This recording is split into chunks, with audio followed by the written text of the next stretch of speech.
think we have a quorum now. So we can start the meeting. So I'd like to open the meeting, our first meeting of 2021. And we have a new president in the White House and a new president here in Chihuahua House in Burbank.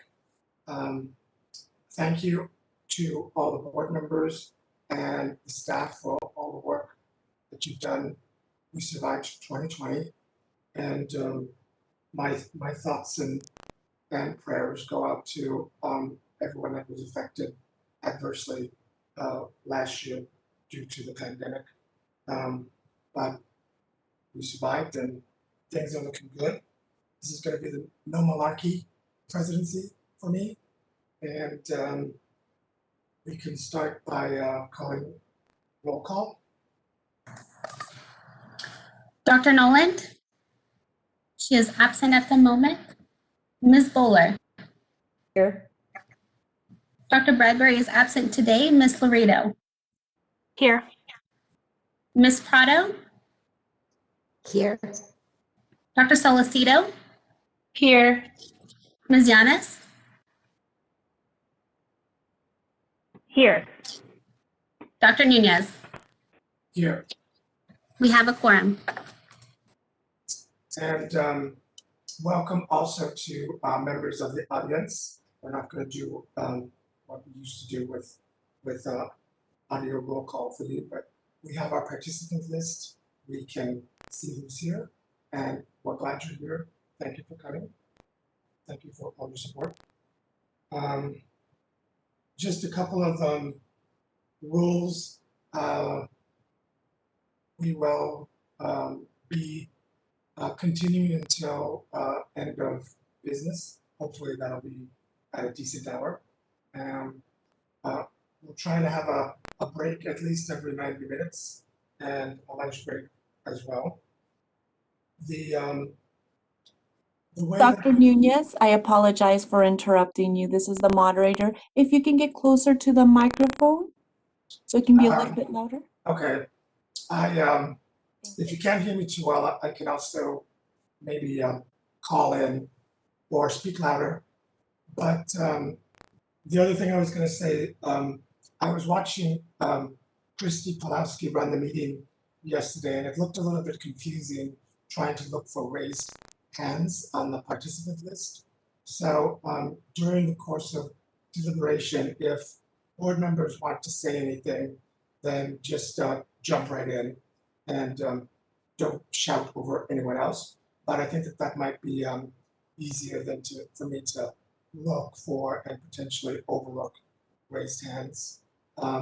It'll be different for the members of the audience to speak because they kind of have to raise their hands in order to be unmuted. And also, as usual, there were a couple of last minute emails that were sent out to complete your board packages. I got about 4 of them, maybe 5 of them. So there's a couple on physical therapy and one on some the petitioners. And there should also be a letter for the physical rehabilitation issue, a letter of opposition that was submitted. And we also forgot to send out the questions for our interview. So you should have those in your email box. If you do not, then let us know and we can resend them. Okay. So moving on to agenda item number 2. This is public comments not on the agenda. Any member of the audience wish to make a statement? Again, remember if it's on the agenda today, reserve your comments until that agenda item comes up. And the moderator will give you instructions now on how to respond. Thank you, Dr. Nunez. This is the moderator. For members of the public, if you would like to participate in the Q&A, this is the feature that's going to be used to facilitate public comment. When the board president reaches a point, for example, this agenda item, which public comment is appropriate, public comment will be requested. At the board's direction, I will turn on and announce the opening of the Q&A feature. Members of the public can indicate that they would like to make a comment by clicking on the Q&A icon located at the bottom right corner of the WebEx screen. These instructions will be shared each time that public comment is requested.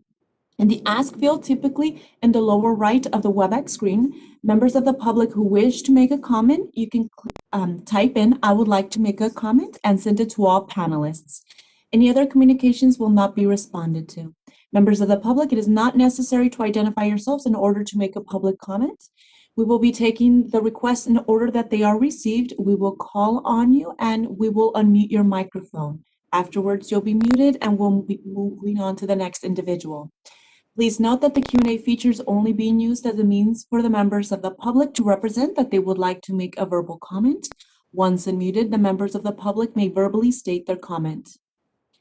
Thank you.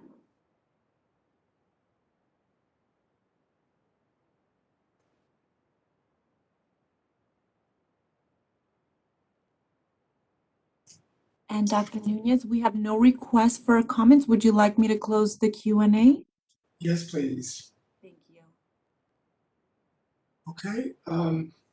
Agenda item number 3, review and approve board meeting minutes for the October 21st and 22nd meeting. If any board members have any corrections or comments.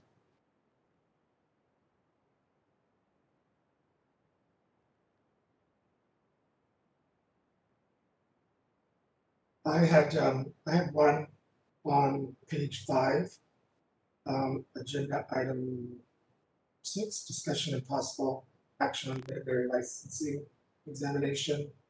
Near the middle of the last paragraph, it starts with Ms. Montes reported that OPES recommended that the board replace current-based state board examination with a law and regulation examination. And then later on, it referred to, she explained that if approved by the board, OPES would proceed with developing a new California-specific examination outline, which would bring in just law and ethics. So is law and regulation being interchanged with law and ethics? Are they the same thing, or should that be corrected? So that could be very well what she said. There's a lot of people that refer to our law exam as a law and ethics exam, but we don't have a laws and ethics exam. So I think she was just referring to our statutes and regulations exam.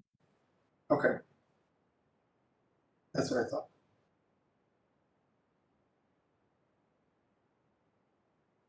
Any other board member have any corrections or comments?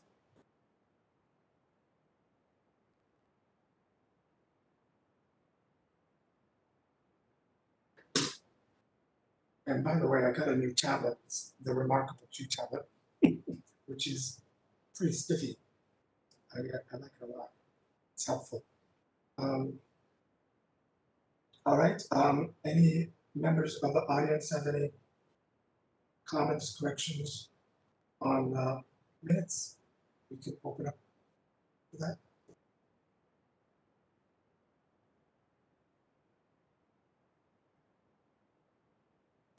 Moderator? I apologize. May I recommend, we can still hear a little bit cutting out. Maybe I recommend calling in feature. Okay. I didn't quite hear that was a request for public comment, so I apologize. Dr. Nunez, this is Tara. I'm wondering if, before you go to public comment, if you want to make a motion on the meeting minutes, that way we don't have to do public comment twice. I can entertain a motion to approve the minutes, please. I'll move. I'll second.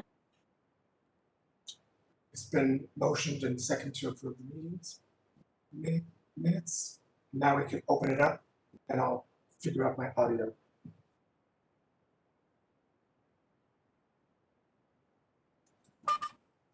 This is the moderator. I've opened up the Q&A at the request of the board. Members of the public, if you would like to participate, click on the Q&A icon at the bottom right corner of your screen and send "I would like to make a comment" to all panelists.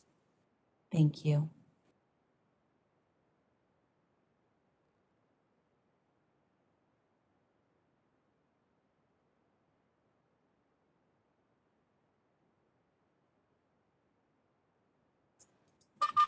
Dr. Nunez, no requests have been submitted. Would you like me to close the Q&A feature? Yes, please. Thank you.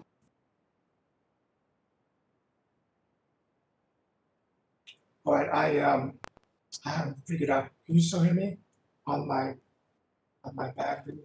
I mean, bad audio? Yes, Okay. Dr. Nunez, we can hear you. I'll continue to try to make it better. But just moving on to the next agenda item.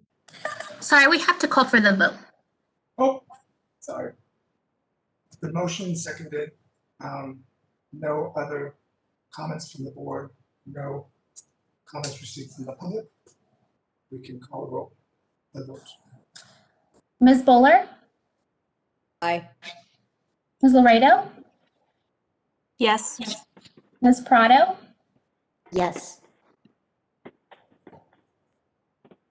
Ms. Prado? Yes. Dr. Solicito? Yes. Ms. Yanes? Recuse. Dr. Nolan is still absent right now. Dr. Nunez? Yes. Motion carries. All right. Next, we have a report and update from the Department of Consumer Affairs.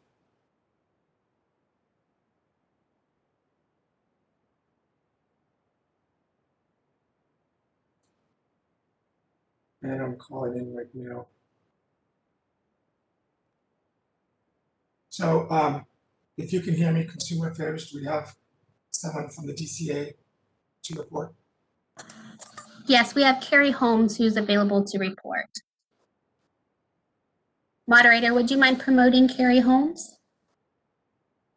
Thank you. Carrie has been promoted. Carrie, quick mic check. Okay, can you hear me? Yes, we can hear you. We can see you. Thank you. Okay, great. Good morning, Board President Nunez and board members. I'm Carrie Holmes, Deputy Director for Board and Bureau Relations at the Department of Consumer Affairs. Thank you for allowing me to provide a department update to your board. As you know, COVID-19 has affected every aspect of our work. In response to public health guidance and state and regional stay-at-home orders, state offices closed to the public beginning December 7th, 2020. Just this past Monday, January 25th, the California Department of Public Health lifted the regional stay-at-home orders statewide, and counties will be returning to following the restrictions of the Blueprint for a Safer Economy. With the lifting of orders, DCA programs will reopen any state-closed offices and reestablish all services no later than February 1st, 2021. However, the administration does continue to set a goal for at least 75% of employees to telework, and programs should continue that approach to the extent possible. Maximizing telework will help reduce COVID transmission for all employees. Public health measures such as distancing, face covering, and frequent hand washing are required for employees who cannot telework. Thank you to your executive officer and staff who have been working so hard to maintain excellent customer services and protect the public throughout these challenges. Next week, on February 2nd, DCA will launch its brand new board president training for presidents and vice presidents. In this 2-hour session, we will explore the role and duties of the president and hear from past presidents on their experiences and lessons learned. The training is designed to give new presidents the tools they need to effectively run a meeting, work with their board members, and partner with the executive officer. It will also help experienced presidents and vice presidents refine their leadership. You'll be happy to know that your previous board president, Dr. Cheryl Waterhouse, will be featured on our past presidents panel. I'm pleased to let you know that Board and Bureau Relations, in partnership with Solid Training, has also developed a brand new board member orientation training. Our first BMOT will be held on WebEx March 11th. We are very excited about this new and improved training. Even if you've attended BMOT in the past, you'll find great value in the new content, which has been updated based on board member feedback and requests. As a reminder, newly appointed and reappointed board members are required to take this training within a year of appointment. To register for BMOT or for more details, please visit the DCI Board Member Resource Center located at the department's website. In addition, 2021 is a mandatory sexual harassment prevention training year. This means all employees and board members are required to complete the training this year. Finally, I'd like to remind you that Form 700 filings are due by April 1st, 2021. You as board members are designated appointees, and you're required to complete a Form 700 even if you have no reportable interests. If you have any questions about how to file, you could speak to the department's Conflict of Interest Filing Officer, Jill Johnson, in DCA Human Resources. Finally, I'd like to let you know about two exciting initiatives launched by DCA Director Kirkmeyer for 2021 to enhance DCA services to all boards and bureaus. The first is an Executive Officer and Bureau Chief Cabinet. This group of board and bureau executives will maintain regular communication, provide feedback and information to DCA, and assist with special projects that will affect all boards and bureaus. The second is the Enlighten Licensing Project. This work group is being formed to utilize licensing subject matter experts within the entire DCA. The group will help individual boards and bureaus streamline and make their licensing processes more effective and efficient by utilizing best practices, information technology, and cost-saving measures. You will probably not be surprised to hear that your executive officer, Jessica Sieferman, is involved in both projects. DCA is so appreciative of her leadership, expertise, and willingness to step up to help all boards and bureaus succeed. These two new initiatives are just kicking off, but we'll keep you updated on their work and impacts. As always, Board and Bureau Relations is here to help. If there's anything we can do to assist, please reach out. That concludes my update, and I'll hand it back over to Board President Nunez.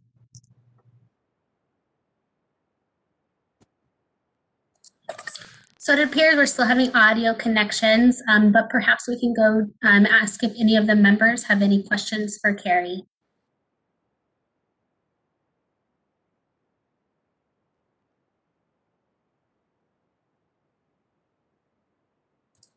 Okay, I don't hear any questions. Can we open up to public comment, please? This is the moderator. I'm opening up for public comment. Members of the public, if you would like to participate, click on the Q&A icon located at the bottom right corner of your WebEx screen and type, "I would like to make a comment," and send it to all panelists.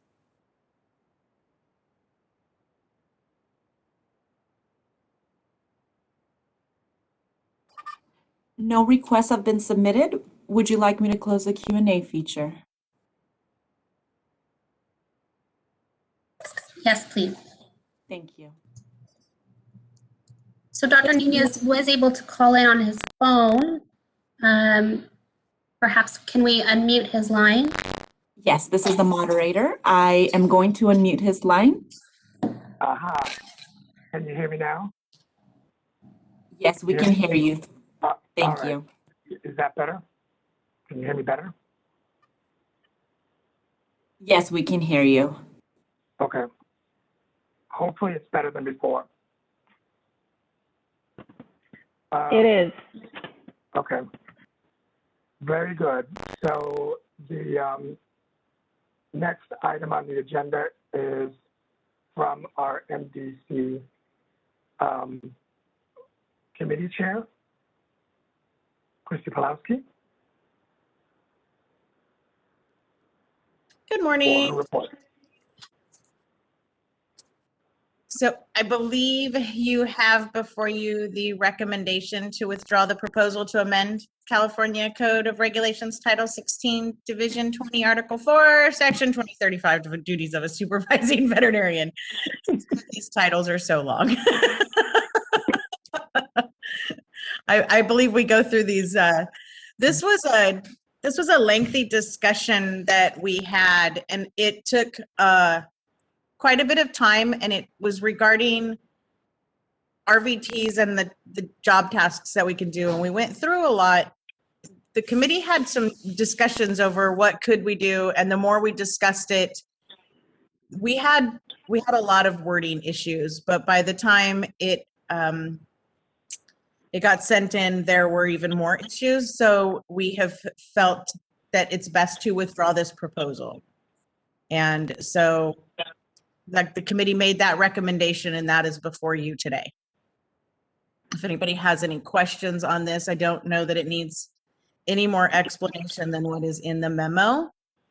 This was something that was long ago. I feel that it was out for several years, and we have chosen to withdraw it because it actually creates more confusion than help. Before I move on to our meeting, I'd rather answer any questions regarding this withdrawal proposal. I do just want to jump in real quick and add that D is actually the intent of it. It's actually covered under A, the very first section. So it doesn't help us at all as far as enforcement goes. In fact, the Deputy Attorney General Liaison thought that D actually makes it more difficult to enforce because of the broad language. So because it's already covered under A, we felt that it is no longer necessary. I thought it was a very well-written memo. So whoever wrote it, good job. It was an issue of clarity when it comes right down to it. And the agency, I'm glad that we weren't cited for issue number 4, which is grammar and spelling and punctuation. We got an A on that part, but it still wasn't clear enough.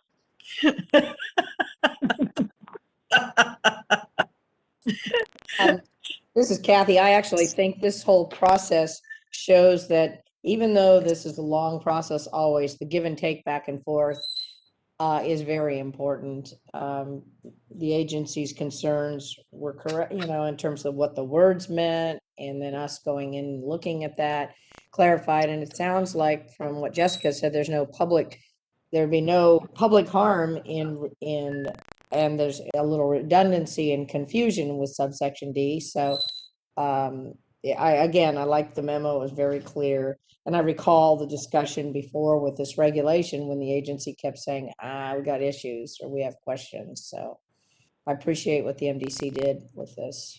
Yeah, it was a hard discussion even when we were having it, because all of us on the committee had concerns about the wording and we couldn't clarify it, but we kept going back and forth and trying to figure out how can we make this work. So we really were trying to make something work and make it the best document that we could. So none of us are disappointed in the result. It's okay. We did our best, but this is the best outcome.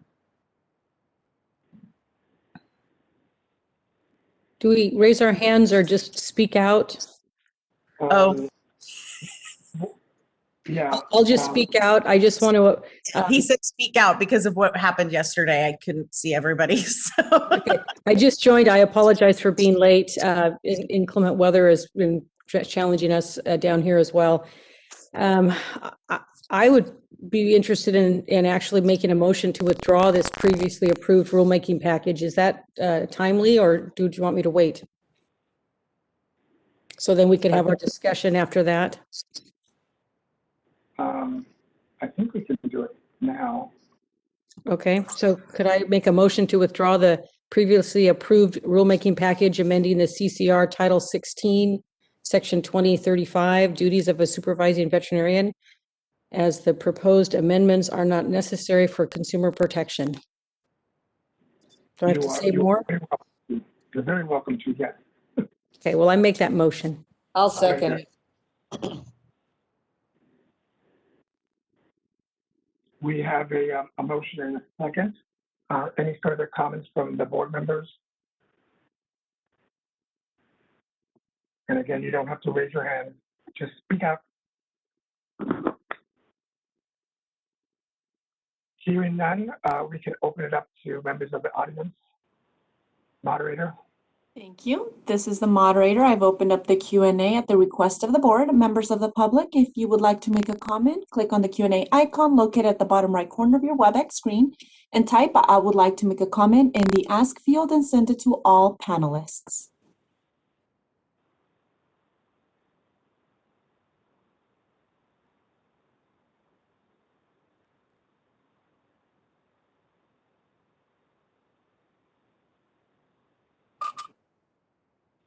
Dr. Nunez, no requests have been submitted. Would you like me to close the Q&A feature? Yes, please. Thank you.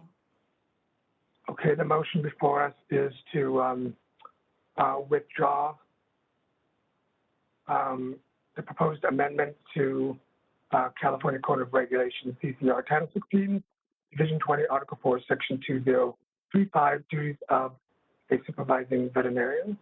If there are no additional comments from any board members, we can call for a vote.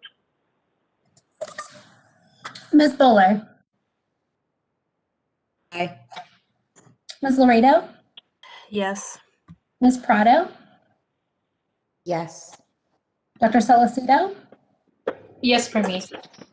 Ms. Yanes, Yes.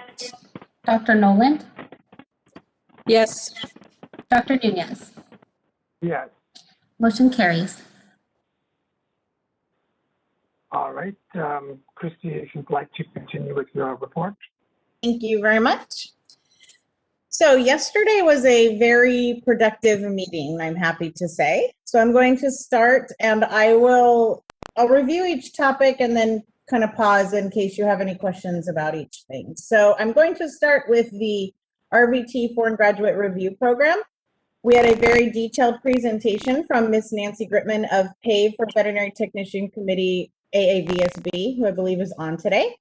Aavsb PAVE for Veterinary Technicians Committee has finalized their pathway standards and policies of the program.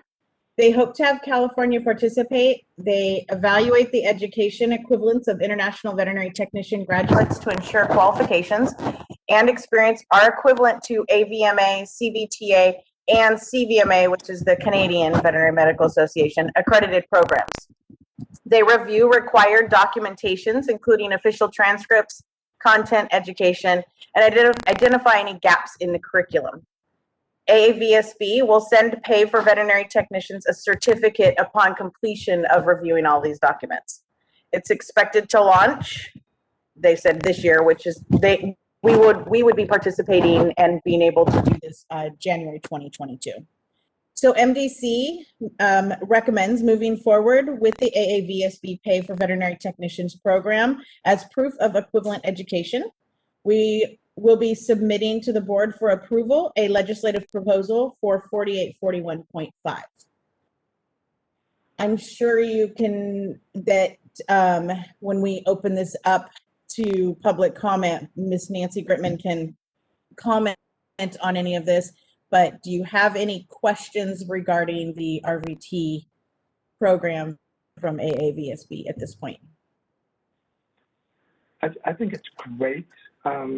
We don't have any idea how many foreign trained RVTs are out there, do we? No, we heard from a couple at our last meeting, and I think I think it'll be surprising how many will come out. I think it'll be nice to hear because I think it's more than we know about, just because it's not a possibility now. Yeah, I'm sure it'll be hundreds, and I'm sure they will all have a special interest in dentistry.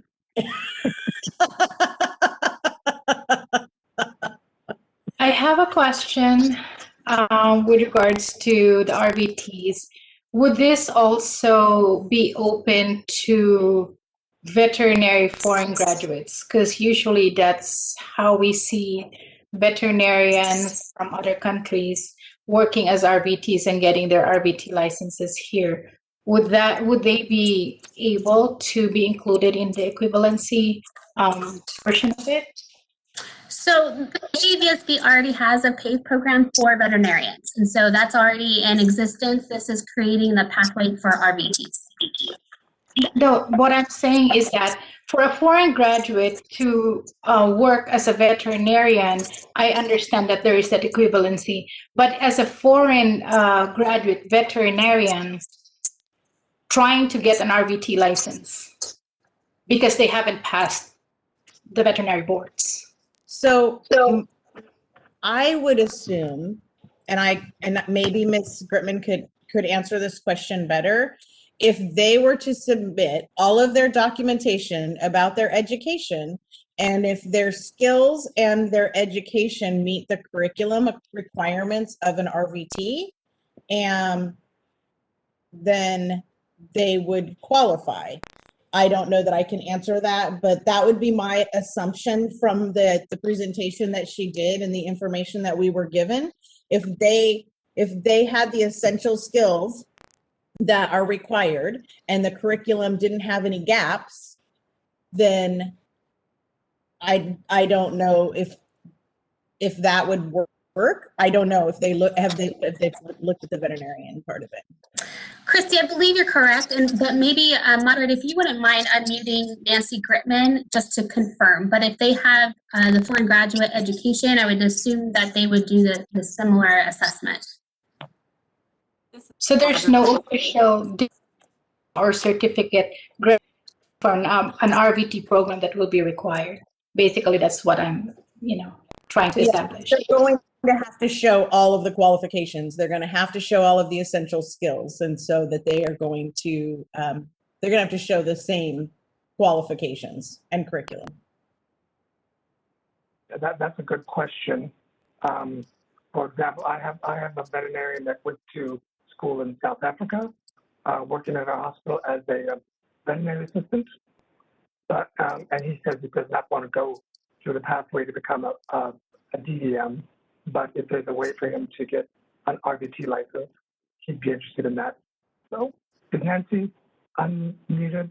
Can she comment on that question? Nancy from Aavsb. Okay, this is Nancy, and yes, I'd be glad to comment on that. I will note that, to be honest, the committee has not had that discussion around veterinarians. We were truly focused on international veterinary technicians. With that being said, I can certainly bring that back to the committee for discussion. I will note in some states that there are some states that already do look at the international veterinarians and make exceptions for those individuals to take the VT&E, and it's more at the board level. So for it to be at this level in this pathway, I will have to, go back to the committee to see, to ask them a couple, additional questions around that part, specifically around veterinarians. But I would certainly be glad to do that. But right now it is not designed for that. So. Thank you. The legislative proposals that we have to make in order to accept this program, would that have to be modified if veterinarians from foreign accredited programs like to be RVT pathway? Potentially, what I can do, since the proposal is not coming to the board until April, so we can research this issue further and then provide clarification at that time. And it can also remain a issue that the MDC will continue to work on. And I was just going to say, with that timeline that Ms. Seiferman will ensure that we address that at our next, we'll have a meeting coming up in, hopefully in February here with the Pay for Veterinary Technician Committee, so. Very good question, Dr. Posito. Thank you. Thank you, Back Ms. to you.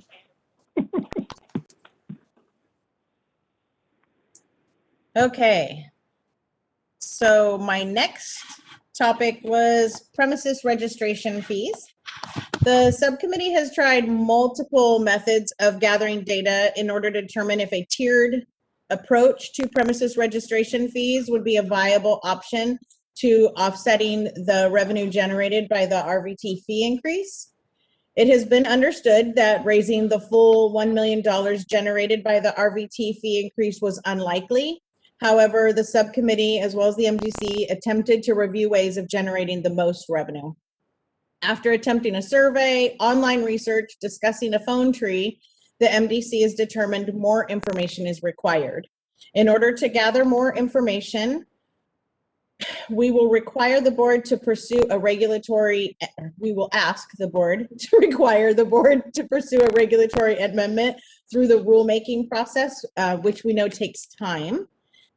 Since this takes time, the MDC is recommending reducing RVT fees to $225, which will require the board to generate $623,625 annually. The MDC has presented 3 options to generate this revenue. However, our strongest recommendation is with option B. The biggest increase would be given to the premises holder, as we feel they can handle more of an increase than an individual. Is there any way for the moderator to put up that chart so the board members can see option B that you're referring to? Moderator, if you wouldn't mind sharing my screen or doing presenter roles, and I can try to pull it up quickly. But just so you know, members, again, this will be before you guys in April.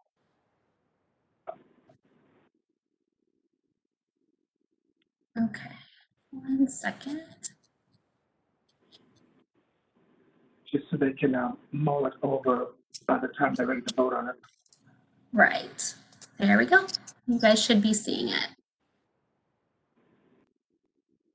So this is, the top is where we have showed the decrease, the proposed decrease, and the revenue needed to be generated. Those are the 3 options that have been presented. And then the middle option B is the one that the MDC recommends, but all 3 are given. The green is obviously what we're proposing. So the highlights are that which are increased. So the premises registration is proposed, if we choose option B, the current registration is $400, proposing to go to $500, with a renewal going from $400 to $525. And that would generate increased revenue of $432,000. And then the veterinarians going from their current application is $350 going to $360. And going from their current renewal of $500 to $530. And that would take the RVT application down from $350 to $225. And renewal The down. renewal down from $350 to $225. Okay.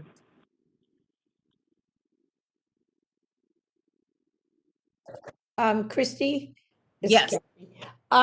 Thank you. This was really well done and very clear. Thanks, staff. Yeah, staff, exactly. Thank you guys. Let's be very clear. In the discussions, I guess we have no way as a state board or even with their business license or whatever to know how many veterinarians are within a premises. Is that correct?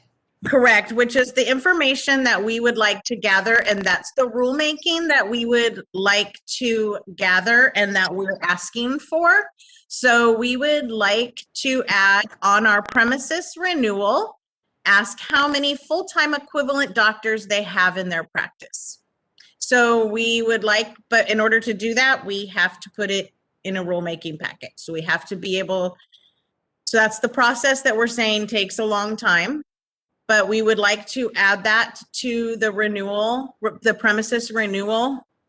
And so that they are required to answer how many full-time equivalent doctors they have.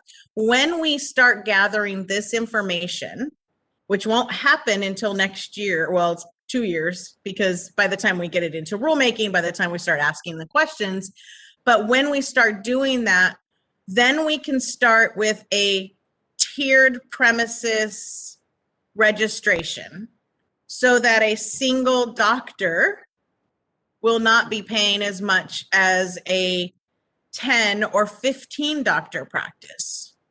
And that is our hope, but we have no way of knowing how much money we would generate or how much we have to offset those fees, because we don't know how many of those practices are, so we don't know what levels that we would set those fees at.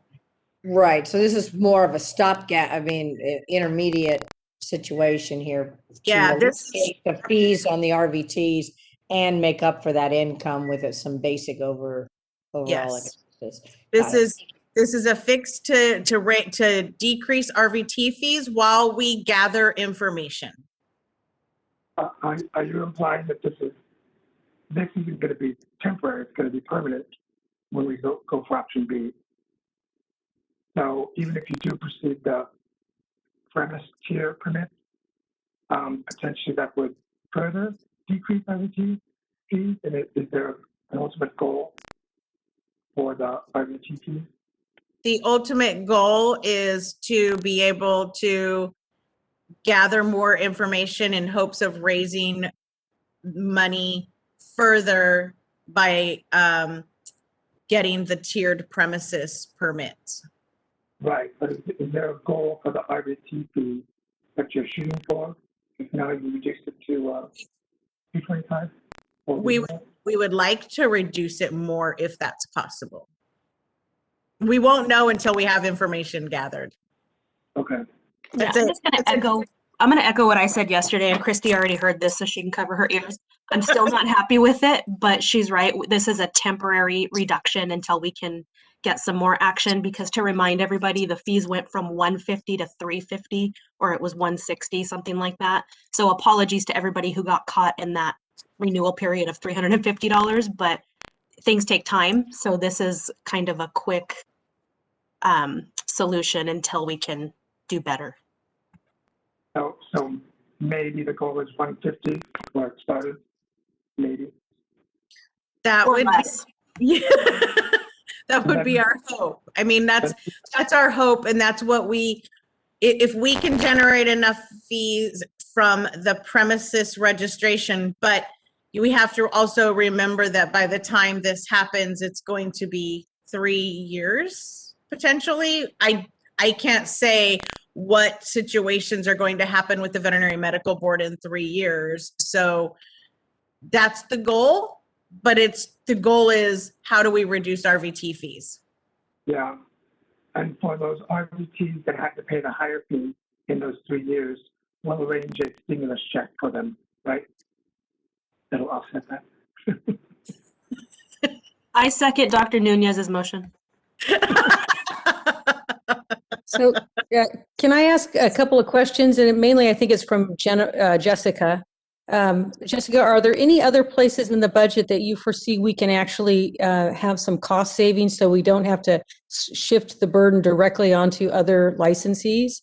And number two, what were I don't remember, but what did the veterinarian's current renewal go from? It's now at 500. What was it before? Was it 350? I can't remember. Yeah, I'm sorry, I don't have that in front of me, what it was before, but I can look it up and get back to you on that. As far as the question for the budget, as you know, we have seen a lot of cost savings this last fiscal year, mainly due to COVID, and also part of in the administrative report for tomorrow. We talk about the 5% reduction that we've had to come up with, also the 10% salary cut that happened to all state employees, and the general fund loan that we have to give to the general fund in the amount of $321,000 this fiscal year. And that was from the 10% salary cut that we all had occurred. So we continue to look for cost savings. Anything that is left over at the end of the fiscal year goes into the fund.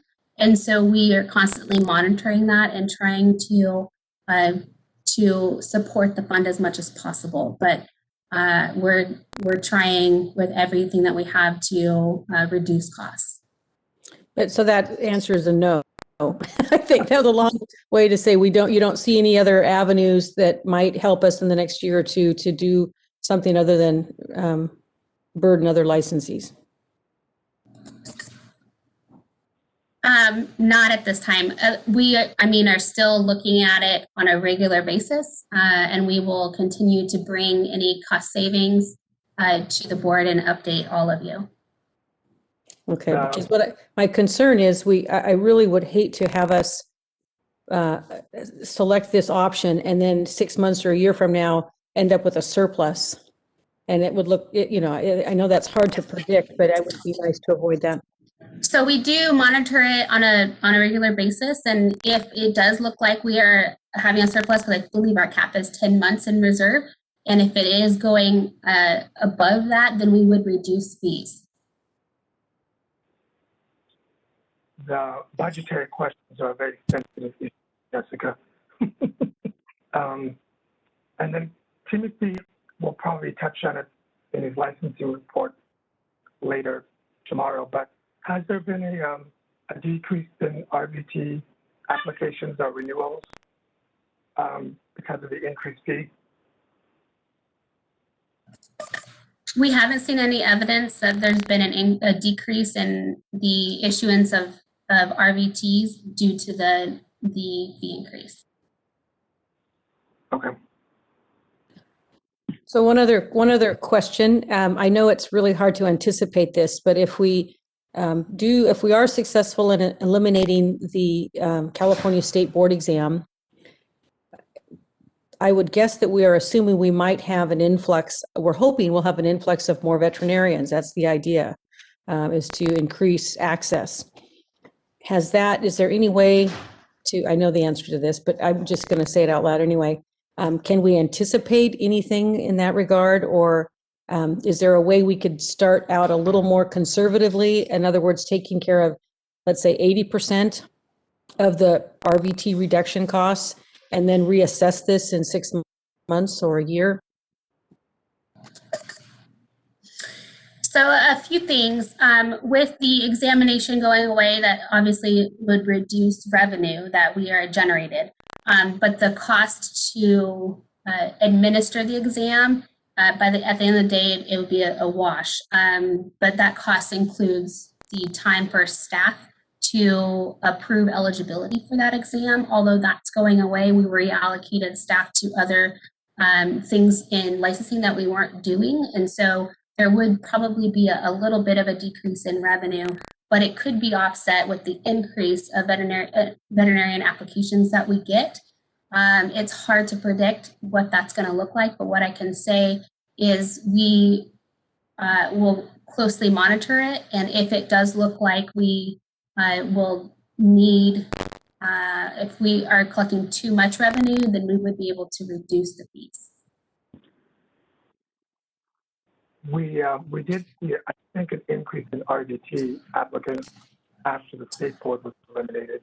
So it's reasonable to think there'll be an increase in EVM applications that might improve the revenue stream. But as Jessica will point out in her report tomorrow, there are some budgetary issues where temporary positions may have difficulty being converted to permanent positions.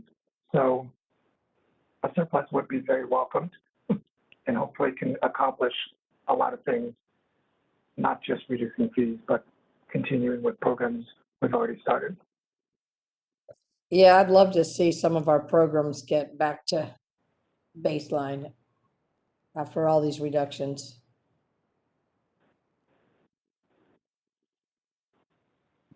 I'm also impressed with how quickly all this is happening.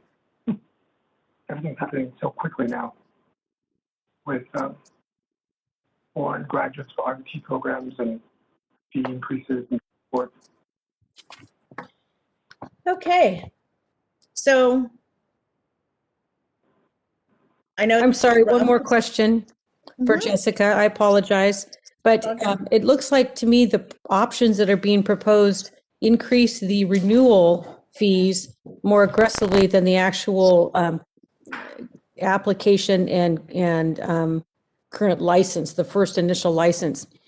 Is that due to more work it takes or less work, or would it make more sense to actually allocate a fee increase towards the license that is costing us more time and energy to do? So the main reason it's tied to renewals rather than the application is because just the sheer volume. So when we looked at all of the numbers, and you can see, I'll scroll down here.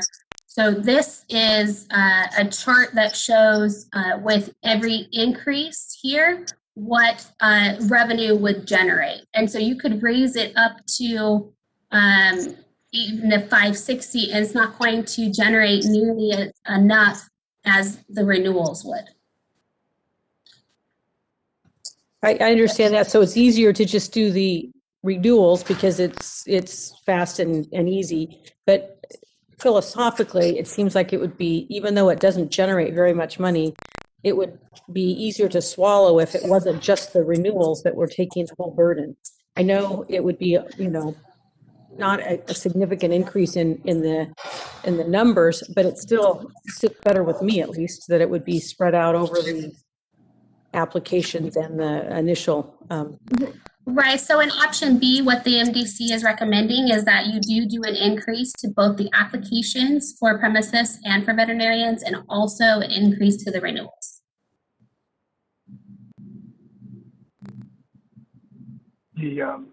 I kind of get what Dr. Nolan is saying. The other thought that I can add to that, new applications, a lot of those would potentially be students that have just graduated that might not be able to increase in fees. That's a good point. Thank you, Dr. Nunez. I would like to point out, I understand the concern with I wanted the premises registration and why we're proposing this much of an increase. The reason we want to gather information is we are trying to prevent it from going to the individual. The premises is there. We do understand there are many single doctor practices, and we do want to prevent it from going to them. However, there are also many 5, 10, and 20 doctor practices. They should not be paying what the single doctor practices are.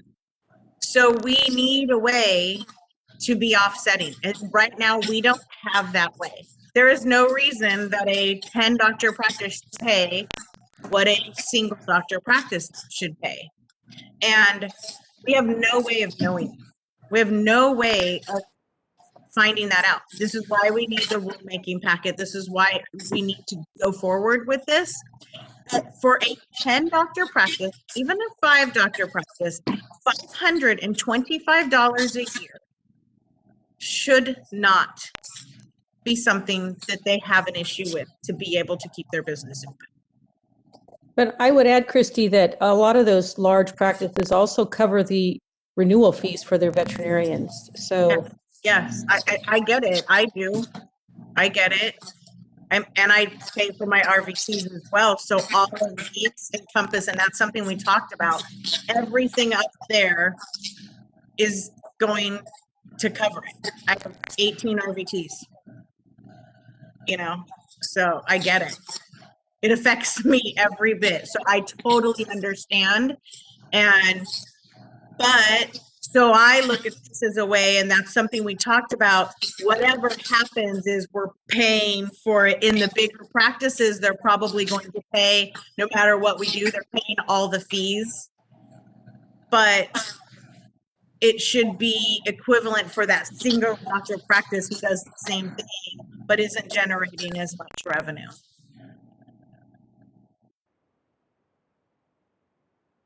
You know, I'll say that last I have personally not ever worked harder than I've been working right now with our changing environment. And I know that my staff, my RVT, my DA, and my front staff have also been working harder than they ever have been, and I'm very proud of them. And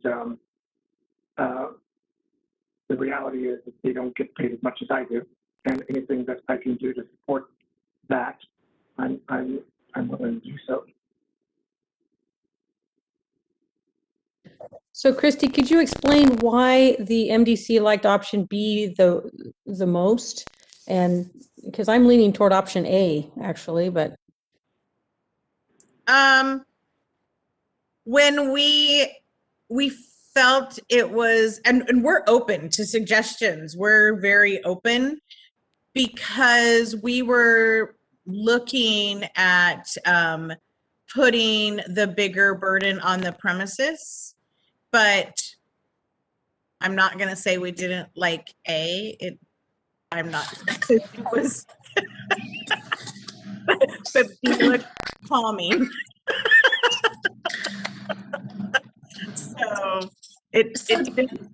go ahead, Jessica. So just as a reminder, this is more up for discussion in April. So all of these questions and getting into the weeds of why one option over the other will also be thoroughly discussed during the April meeting, and then the board can decide what option to do.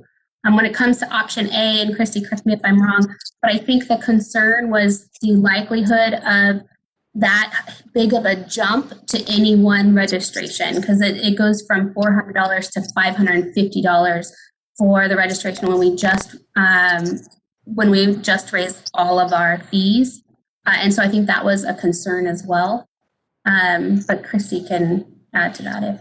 Yes, I mean when the subcommittee looked at it, we were like, yeah, that's great because it puts the bigger burden on the premises and it's better than an individual. However, we also felt that was a little scary when you look at that big of a jump. So it didn't appear to be as big of a jump when you moved to option B. Option B laid in the middle. It was right in the middle for everything. And so that's why we went with option B. But it's a good point. Be discussing more vigorously at the next board meeting. It's Kathy. Could I just ask a question prior to the next board meeting?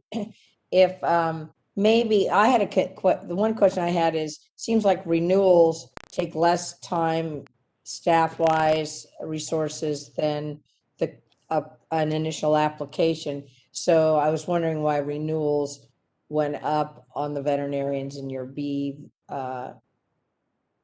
as well. And I'm wondering if we can recalculate things, or if staff could be ready to recalculate if we decided to change some of these things around. Yeah, one thing to keep in mind just in general, licensing fees, both initials and renewals, it's not to cover just the cost of processing the application, it's to cover all board operations. And so you wouldn't increase the initial application fee with the hope to cover most of board operations simply because that application takes longer. We have to look at all licensing fees of what we need to do in order to generate enough revenue to cover all board operations. So that's something to keep in mind. As far as all the other potential numbers that we can raise and lower, that's why we provided this chart here, so we can plug in and play with whatever numbers, whatever combinations. I can tell you I've spent quite a bit of time crunching the numbers and looking at all possible combinations, and the three that looked to be the best options are provided here. But if the board members want additional combinations, I would just ask that you look at these and ask me what your goals were, and I can try to accommodate that.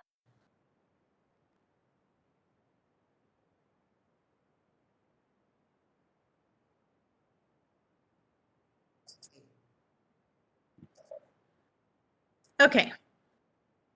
So I'm going to carry on to the next topic, which was our complaint process audit subcommittee. And this, talk about efficiency, because this has been, they've moved on to using a new electronic audit template. This is allowing them to give feedback to the SMEs, the subject matter experts, and who have been happy to receive feedback. They've been enjoying this feedback. The subcommittee is identifying bottlenecks in the process, any biased language, and if it's not biased or it appears biased, why it appears biased, and then where experts have identified standards of care. So this process is allowing them to just really make the process more efficient and seems to be working much better, and it's reaching the goals better than we had intended. So I think this is, they're very happy. The subcommittee is really happy. The subject matter experts are happy. So this is a good, very good thing that's happening with this subcommittee. Any questions on this? So talk about saving money. This is an area they're saving money. They're trying to save money. So I think that subcommittee mostly looks at complaints that have already been completed.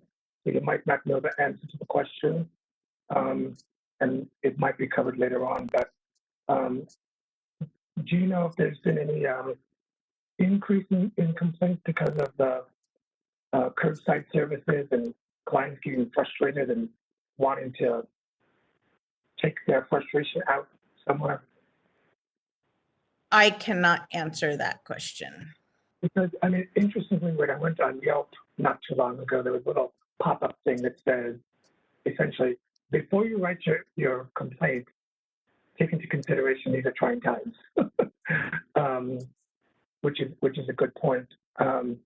And maybe think about our complaint process and what that involves. Yeah. I don't want to spend too much time thinking about that, but just throwing it out there to mull over. Yeah. Interesting. Christy, I'm sorry, would you mind providing an overview of the telemedicine discussion? That's now. Oh, sorry. In 5 minutes or less. I left that for last because I knew it was going to be big. We take a break in 20 minutes. Yep, we got it. Ready? Okay, telemedicine, time to refill prescriptions. So we had a very helpful and informative presentation by the College of Veterinarians of Ontario. They report they have 5,300 veterinarians, only 200 to 250 complaints annually. They first began the telemedicine discussion in 2012 due to an access issue in rural areas. In 2016, they determined a Bcpr could not be established at a distance, but changed this in 2018. Their prescribing laws are a little inconsistent with the Bcpr and telemedicine, and it's a little confusing because it almost creates two separate laws, but except during. So our subcommittee has looked at many issues regarding telemedicine. The most important thing I must say today, and what MDC has stressed, as the law is currently written. I'm sorry, can someone mute themselves? There's a lot of background noise. So, as the law is currently written, telemedicine can be practiced. Through numerous discussions and examples being given to the subcommittee, the answer was so often you realize you can practice telemedicine in this instance. I'm sorry, someone keeps making a lot of noise. Like the mic is being rubbed. Right. Yeah, like a mic is being rubbed. I mute myself. It didn't stop. This is the moderator. I did mute the only unmuted microphone, which was Dr. Nunez, and it didn't stop that sound. The only mic that was unmuted was Aavsb's. Okay, I'll see. Thank you. Try it again. So through numerous discussions and examples being given to the subcommittee, the answer was so often, you realize you can practice telemedicine in this instance. It is a lack of understanding of the existing law. Removing the condition-specific language as a reaction to the pandemic will not resolve bigger issues being brought to our committee. AVMA's Bcpr clearly states it cannot be established solely through telemedicine. Many states model their language after AVMA. California is not alone, as it has been stated. So regarding access to care, the MDC acknowledges there may be an access to care issue. However, for multiple reasons, we found this issue could not be resolved by telemedicine. 2 studies were discussed relating telemedicine to access. One deals with Medicare and digital access, which was published in 2020 and was a study that was done in 2019. Medicare expanded what they would pay for during COVID regarding audio-only visits at the same rate as video and in-person. They examined disparities in digital access among Medicare beneficiaries by socioeconomic and demographic characteristics. 41.4% lacked access to a desktop or laptop with high-speed internet. 40.9% lacked a smartphone with a wireless data plan. 26.3% didn't have either. This makes it, and these are their conclusions, this makes it unlikely they would have access or they would have telemedicine visits with clinicians. The second study was from the California Department of Education during COVID. Only 51% of low-income families had computer at home, only 87% of high-income families. In the LA Unified School District, only 62%. These are very real concerns, which are much bigger than the MDC or VMB. Although we know we must start somewhere, the purview of the Veterinary Medical Board is to remove obstacles for a veterinarian getting licensed in the state of California. Increasing the number of veterinarians will improve access. Removing the condition-specific language will not. Therefore, the MDC made a recommendation to maintain the existing VCPR condition-specific language. We would like the direction from the board to define more clearly telemedicine, telehealth, teletriage, and teleconsultation, potentially creating a separate section for these terms for clarity. Thank you. I think that that's a reasonable request from the MDC of the board. There's lots of questions, issues, and things to think about with telemedicine that are not going to be answered at this meeting, but there's not a very clear definition in our Practice Act what those terms, telemedicine, telehealth, teletriage, and so forth. There are recommendations out there, but they differ depending on the source, and a lot of them overlap. So any future regulations, if we do so, will require accurate definitions of those terms. So I think what our MDC chair is asking for is direction from the board to work on getting definitions of those terms. And I will be clear, telemedicine is defined. We do have it in our Veterinary Medicine Practice Act, but I believe that part of the problem is there is no clarity. And it's obvious that our profession does not understand what can be practiced legally, or we wouldn't be having a lot of these issues. And don't even think about anything to the agency. There's no clarity because they won't have it.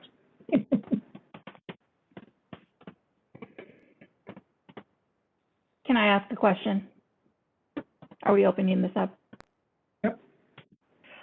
So there's a couple things. You know, access to veterinary care is a huge problem, and a lot of it is based on systemic racism. You know, I think if we have more veterinarians come into the field, they're not necessarily going to come and open up in low-income communities. What we see time and time again in Pets for Life is that you have these animal care deserts. And there's many people graduating from vet school every year, but the question is, how do we create incentive to get these veterinarians into the areas where there's poor people, right? And so I think it would be great if we could maybe explore other avenues to, creating access to care. Maybe it's not telemedicine. I would love it to be telemedicine.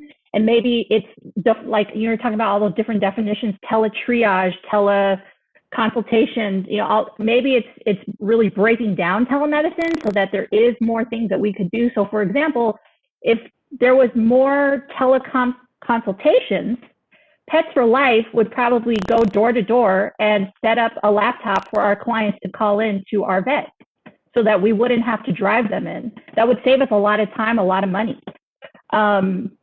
So if that's something we could explore, I would love to do that.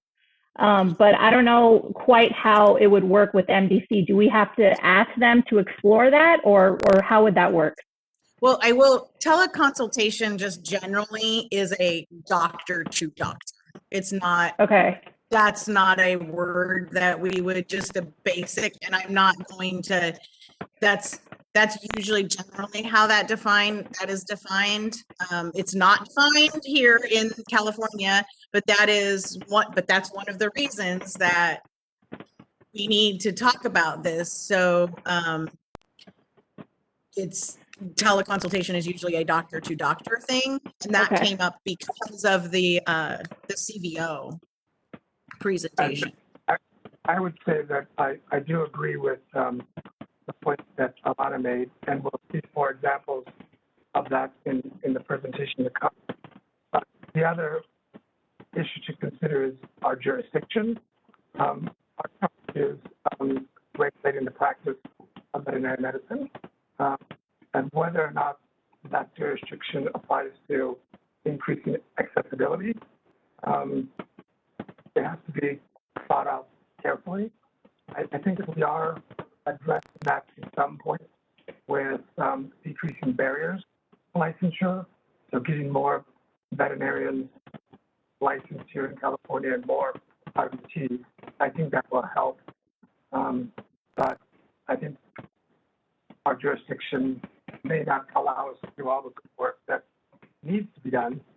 So those are things to consider as well. Well, I, for one, would like to explore any option that would open up the ability for us to have more virtual anything, because the way it works in Pets for Life is we work in predominantly low-income communities where people oftentimes do not have cars, they do not necessarily speak English, and just getting to the vet is a huge challenge.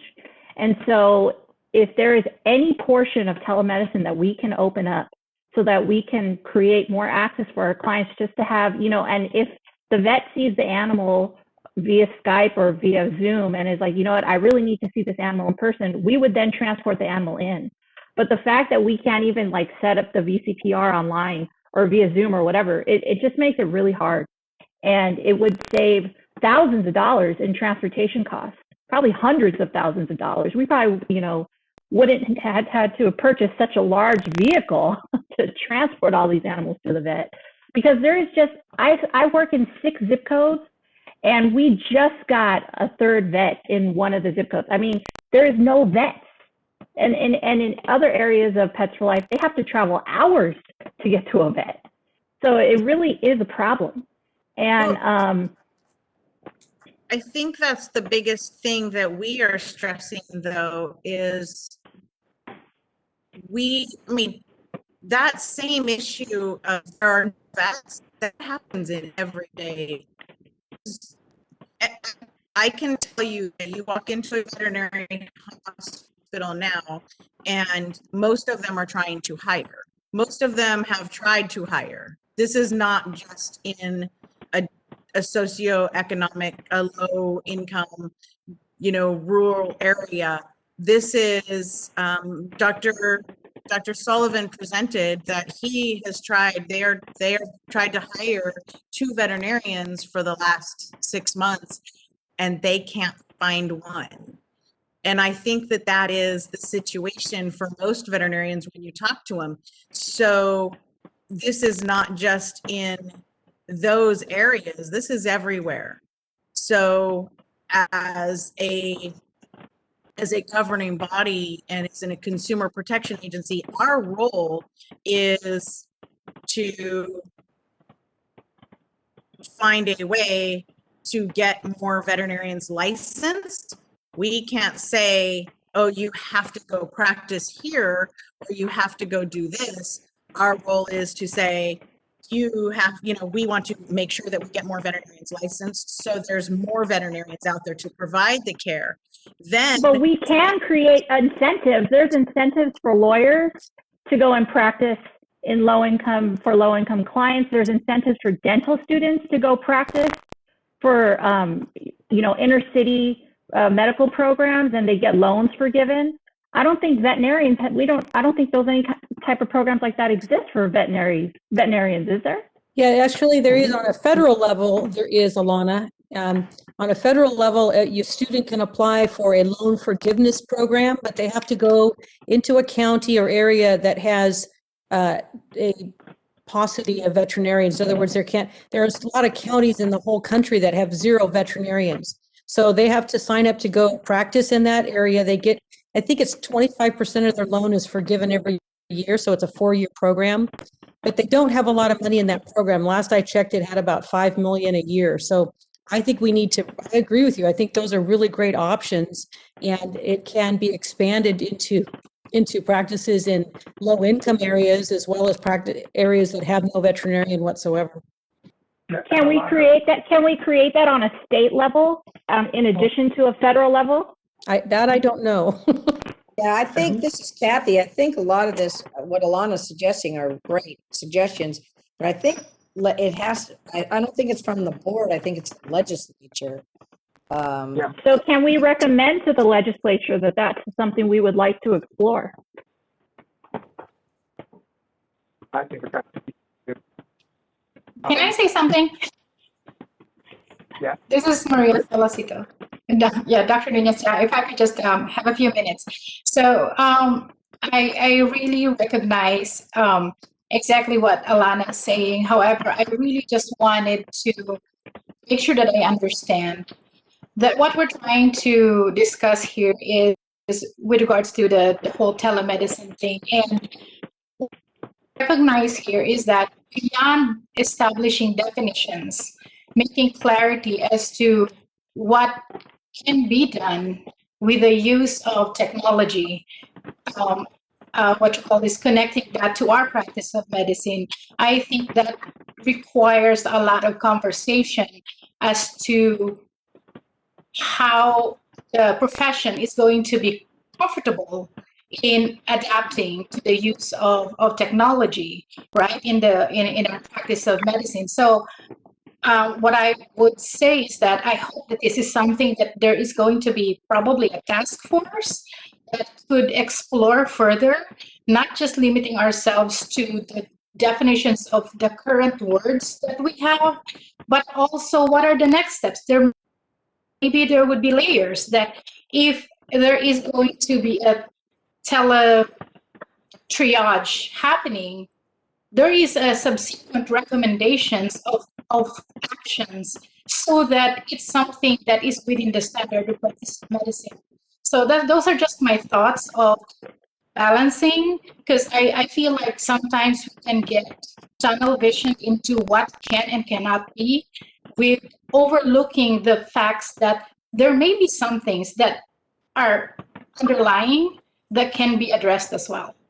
Those are just my thoughts. Yeah, and this is just a good example of how many things we need to think about with telemedicine, and I would encourage us not to try to solve them all right now. The request of action from the board to at least get clear definition of those terms, I think is what we can accomplish today. The other thought is there currently is a subcommittee in the MDC that's dealing with telemedicine. Are we comfortable with this subcommittee addressing the issue of accessibility, or should there be a subcommittee, or as Dr. Solocito mentioned, a task force on accessibility. Again, keeping in mind the limitations of what jurisdictionally we can do about that issue.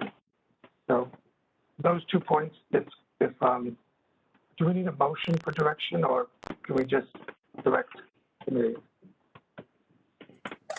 I think in the past you just directed the committee. Okay, so if what I would ask is direct the committee to get clear definitions on terms, telemedicine, teletriage, because we're going to need those definitions if we do any legislative or regulatory changes. And teleconsultation.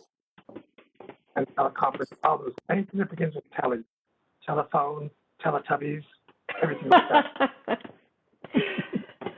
And then just a question for Christy, the issue of accessibility. Do you think that's something that the subcommittee on telemedicine is addressing, or does it separate? We have not been assigned the task, so it's been hard. We've been addressing it. So I'm not going to say we have not been addressing it, but we have not been directed by the board to address it. So it's been one of those things that we've been faced with it. However, it's not been something we've been given direction by the board to say, go forward. I have a feeling that Alana would probably want to. Yeah, I think we should. I don't quite know. Yeah, I mean, I think we need to set up. We should direct them to give us. So would the motion be that we are directing MDC to come back with clear definitions for us? Well, there's no motion that we need to make.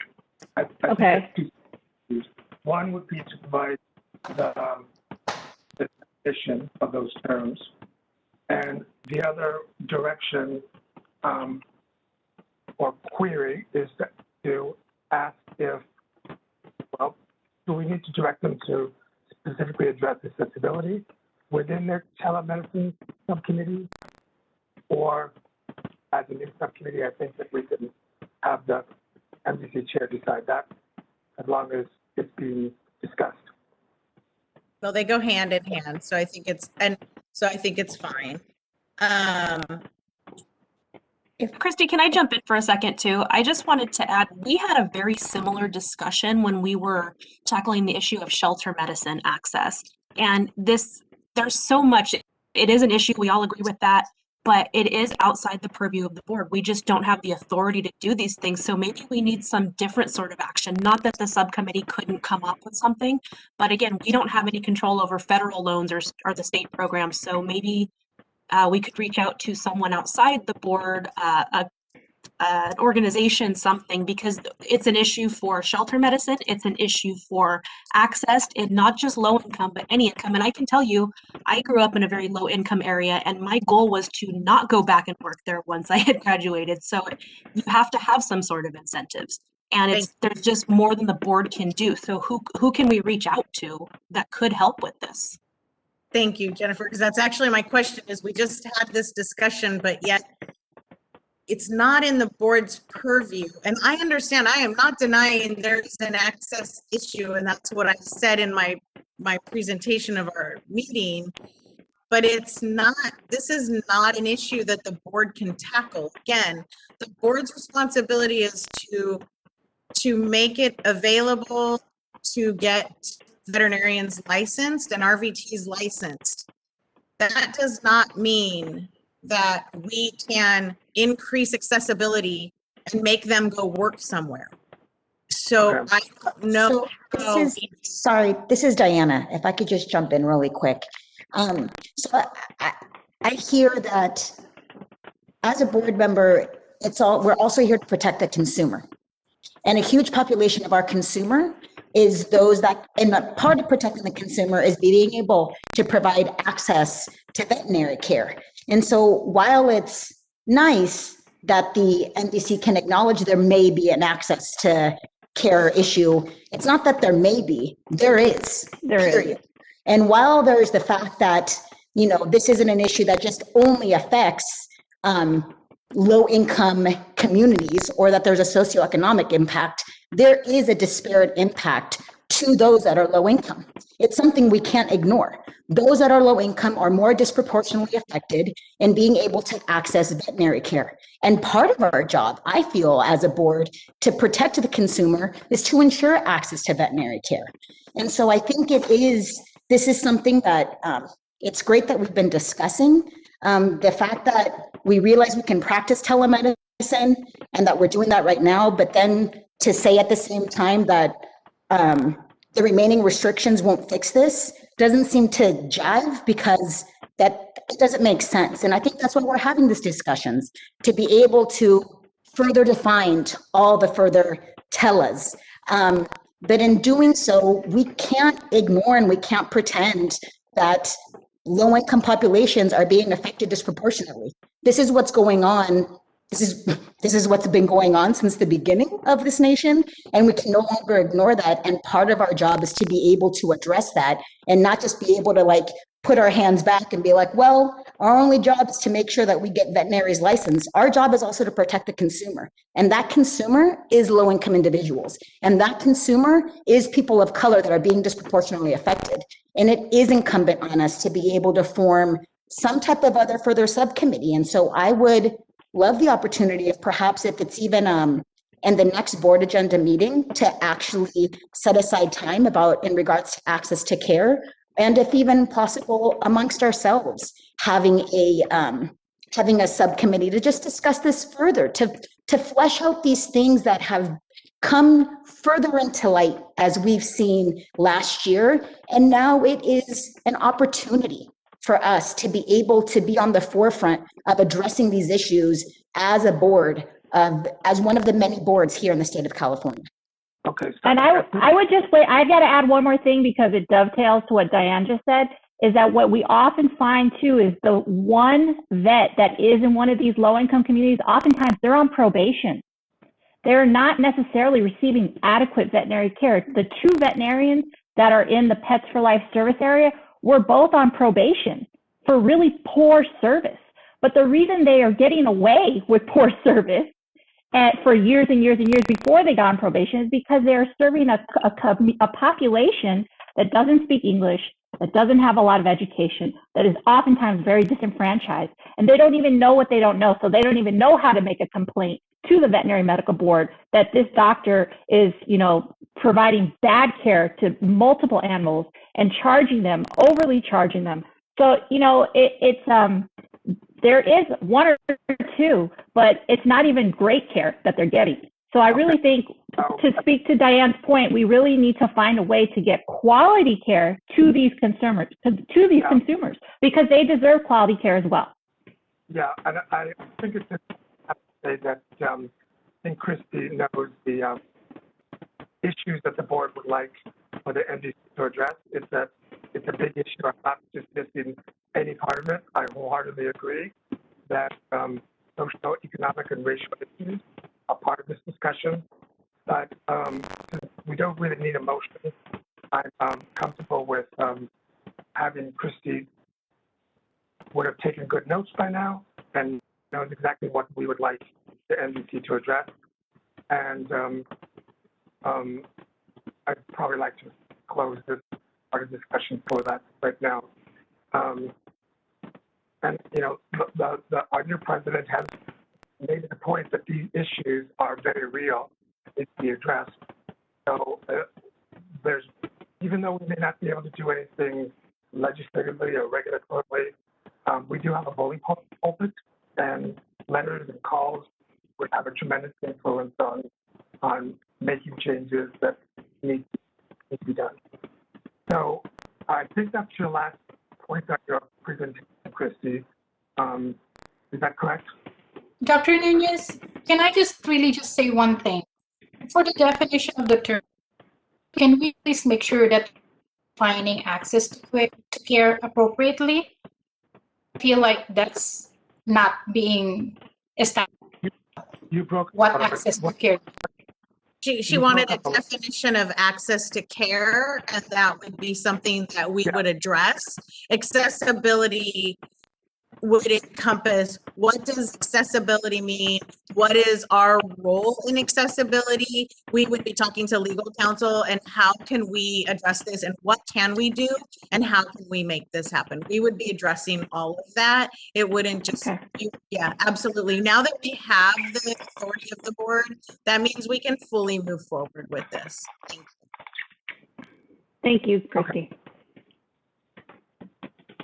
Anything else, Christy, on your I'm good, thank you. report? Mark, I'd hate to do this, but can I say one more thing? I did listen yesterday, Christy, to the presentation by Ms. Robinson from Canada, Ontario. And I just want to encourage all of us because we're doing exactly what they did. We're really starting that conversation. We're putting together a group to start to explore that. I did want to note that in that group, they also brought technological experts, which might be helpful, Christy, if you were able to tap some technology people when we start talking about, telemedicine. But I just want to encourage them that they started this conversation in 2014. Her presentation went through a timeline. So it's really encouraging that we're starting this. And they went through a very similar kind of process based on access to care. So anyway, I just wanted to say that. It took them 5 years.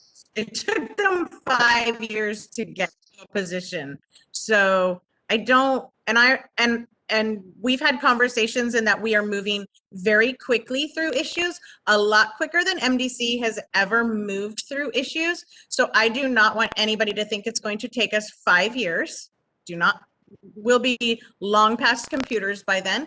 However, we're moving quickly. We're researching as fast as we can, but we are doing it with due diligence in order to protect the consumer and the pet. So, that when we talk about the consumer, that also includes the pet.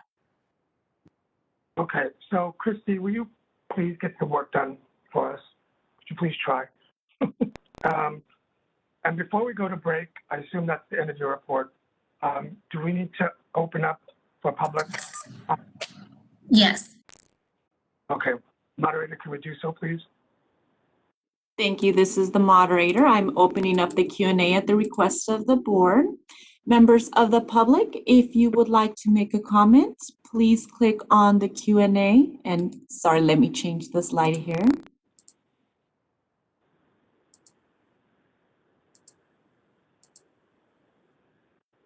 Give me just a moment. Thank you. The directions will be on your screen shortly. If you can please click on the Q&A icon located at the bottom right corner of your WebEx screen and type, "I would like to make a comment" in the ask field and send it to all panelists. And I am getting some requests in. Susan, I'm going to unmute your microphone in just a moment. Susan Riggs, you have been unmuted. Thank you very much. Good morning, members of the board. Susan Riggs with the ASPCA. As you guys know, we've been very engaged and keenly watching the board activities around this issue, and we really appreciate this dialogue today and want to offer our assistance in any way in terms of helping to provide data, expertise, whatever you guys might need from the ASPCA. We would like to stand behind you in this effort to make sure that we're considering the scope of needs in our communities and ensuring that both pet owners and pets in low-income communities and rural communities have the same access to veterinary care as others in our community. Thank you.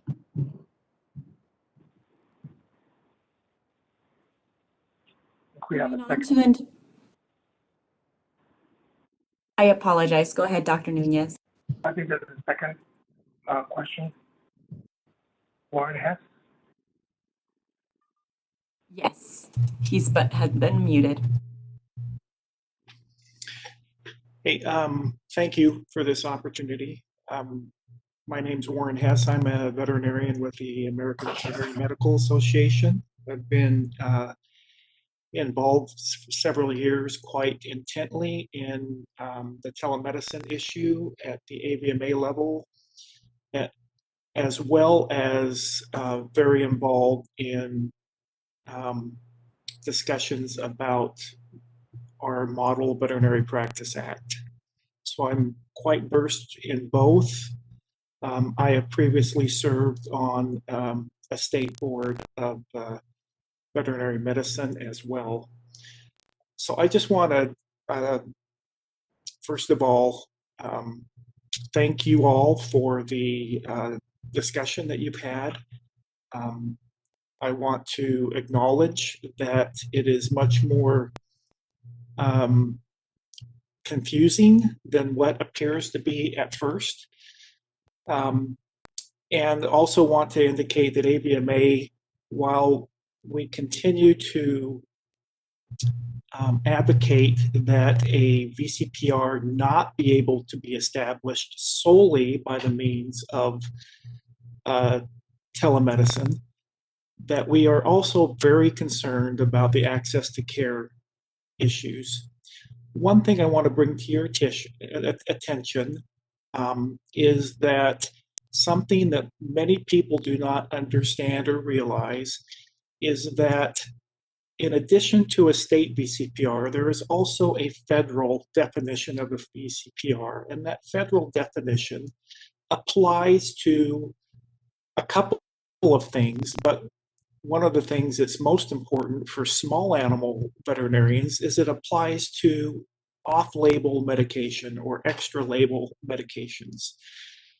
So, and the federal BCPR indicates that you cannot establish that BCPR, or it has to be established through an in-person visit.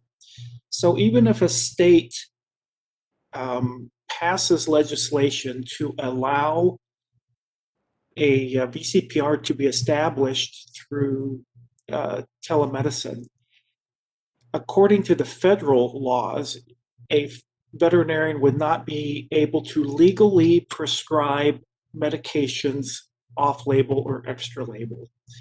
And in the small animal practice, that probably is 80% or more of your prescriptions that you do. And so this would become very confusing for veterinarians to even understand, because most practicing veterinarians don't understand the difference between the federal BCPR and a state BCPR. And so realize that there's a potential for causing confusion. The FDA, who oversees that particular federal BCPR, has indicated to AVMA that they have no intention of altering that in the near future. So I just wanted you to be aware of that and to let you know that AVMA is available to help you anytime we can. And okay. Thank you.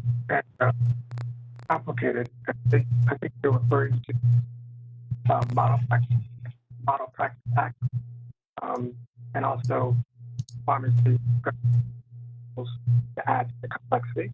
So thank you for your comment. There's a third question.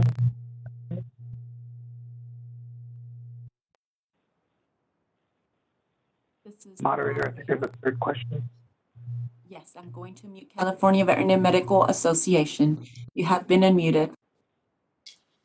Yes, hello everybody. This is Dan Baxter, Executive Director of the CVMA. I really appreciate your talking about this very important issue. Just briefly, as you know, we submitted a letter on January 25th on this issue. I won't rehash the position statements that are in it. Suffice it to say that we do support the recommendation that's being provided here today by the Multidisciplinary Committee. And we would also note that this past weekend, dozens of veterinary experts convened and discussed this issue at length. And after significant review, reflection, etc., reached a consensus that a permanent expansion in the vein of what's being proposed is simply not harmonious with best patient care, with best client interaction.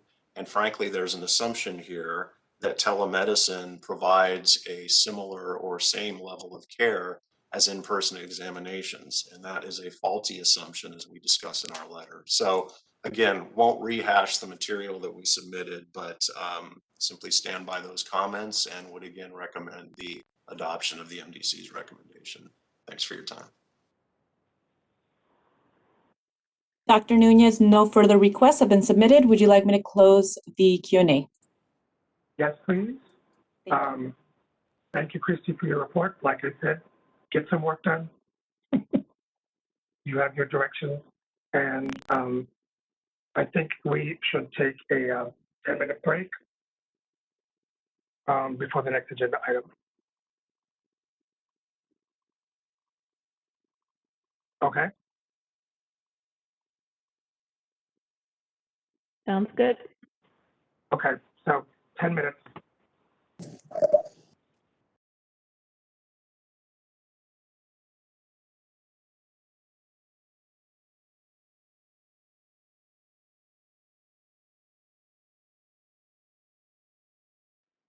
We can reconvene. I don't think very many people appreciate the skill that's involved in switching windows in these teleconference meetings, but everyone's keeping up so good job. The next item on the agenda is interview for possible appointment to fill the vacant Mdc position. And you should have received an email that has the questions, standard questions that we will be asking. And similarly, in the past, we've kind of gone down the list of members to ask the questions in order. So there was another email that lists the order that we'll be doing the roll call in. If you've gotten that, if not, I'll call your name out for the questions. There's also just a memo in regards to the how many people applied for the position and where we're at. You also should have the letter of intent and the biography of the applicant and all of that. So is Maria Salazar Berger on the call now? I am. And I hope I said your name correctly. You did. Okay, good. So, does any of the board members have any questions? Are we all up to speed? If so, then I'll ask Dr. Nolan to ask the first question.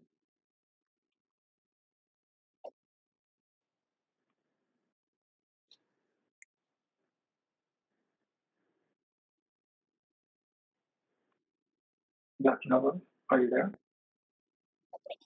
Thank you, Dr. Nunez. As I'm trying to pull up the questions on my email and I'm having a hard time getting the whole connection.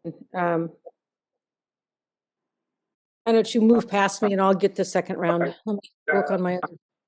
Kathy Bowler, do you have a question? Yeah, thank you. I'm here. Hello.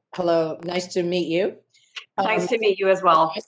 For applying, and it looks like you've been served on a number of other boards, and so thank you for all your public service. Are you familiar? I know you're familiar with functioning of licensing board because of your work with the I think it was optometry, right? Correct. But are you familiar with the functions of the licensing board and the committee and the laws governing the veterinary medicine in California? Sorry, I have an unhappy puppy in the background. I'm going to mute now. Well, first, I wanted to thank you all very much for the time and for inviting me to speak with you today. I really appreciate the opportunity. With regard to the veterinary board, I listened to some of the discussions for the committee.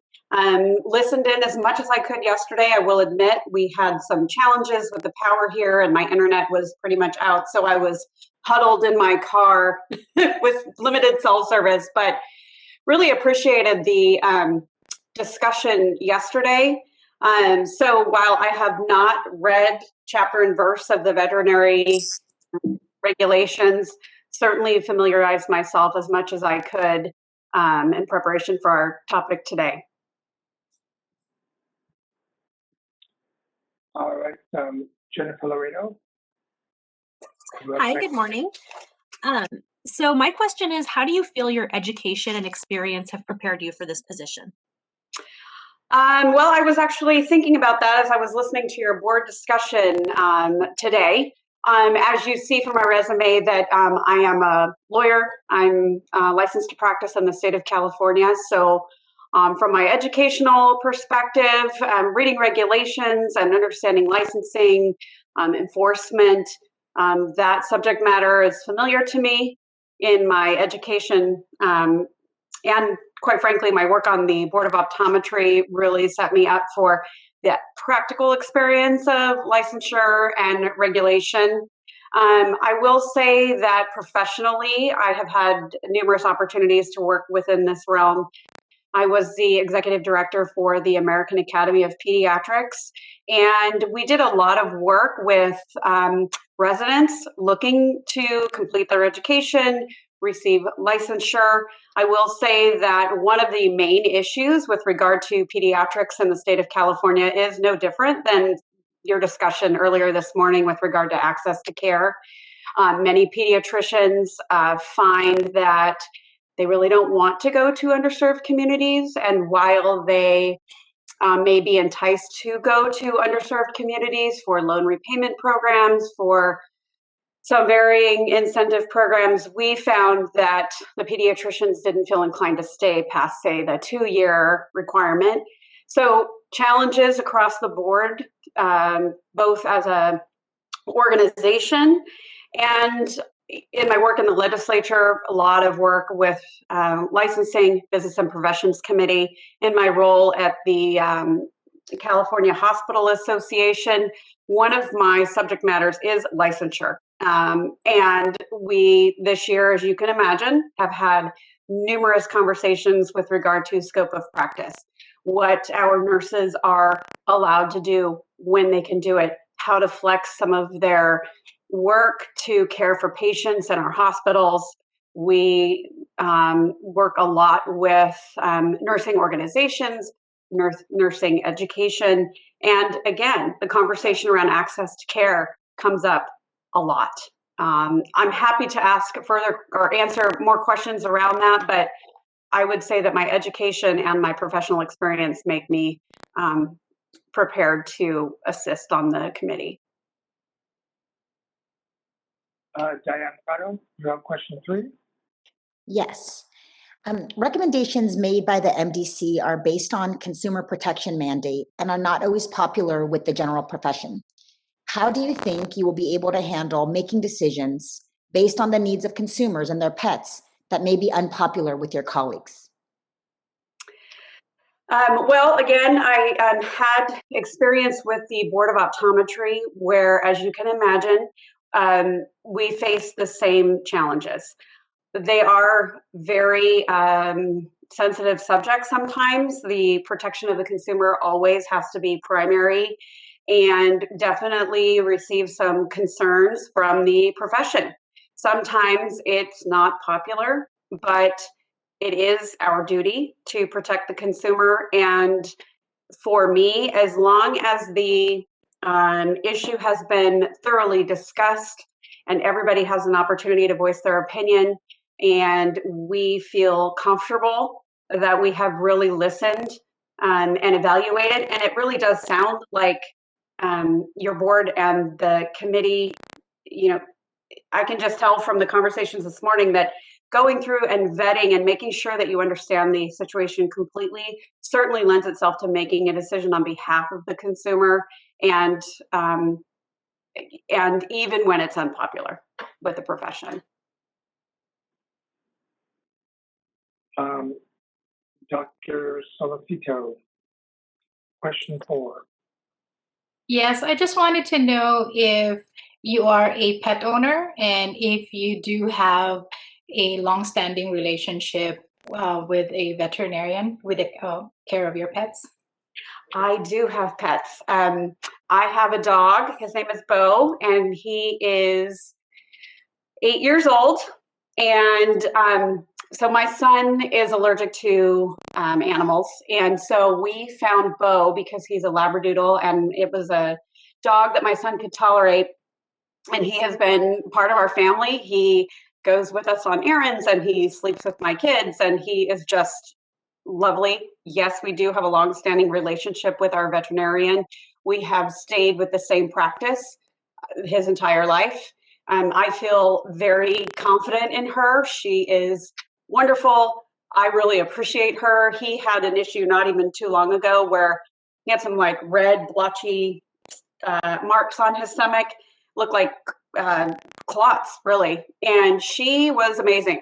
And just, I called her, she called me back, she got us in immediately. And I totally trust her. We also have 2 kittens. I will say I told my husband we were coming home with 1. We came home with 2. And they have been the light of our lives. And they are adorable in every way. And then I recently adopted my mom's cat who passed away last August. And she is slowly acclimating to our house. I have 4 kids and 2 other cats and a dog. And she sometimes is very challenged. She lived with a single person in a small house, and sometimes she feels inclined to join us and sometimes she doesn't. Thank you. Dr. Celestino, I think you went a little off script. There are rules that we need to follow due to fairness issues.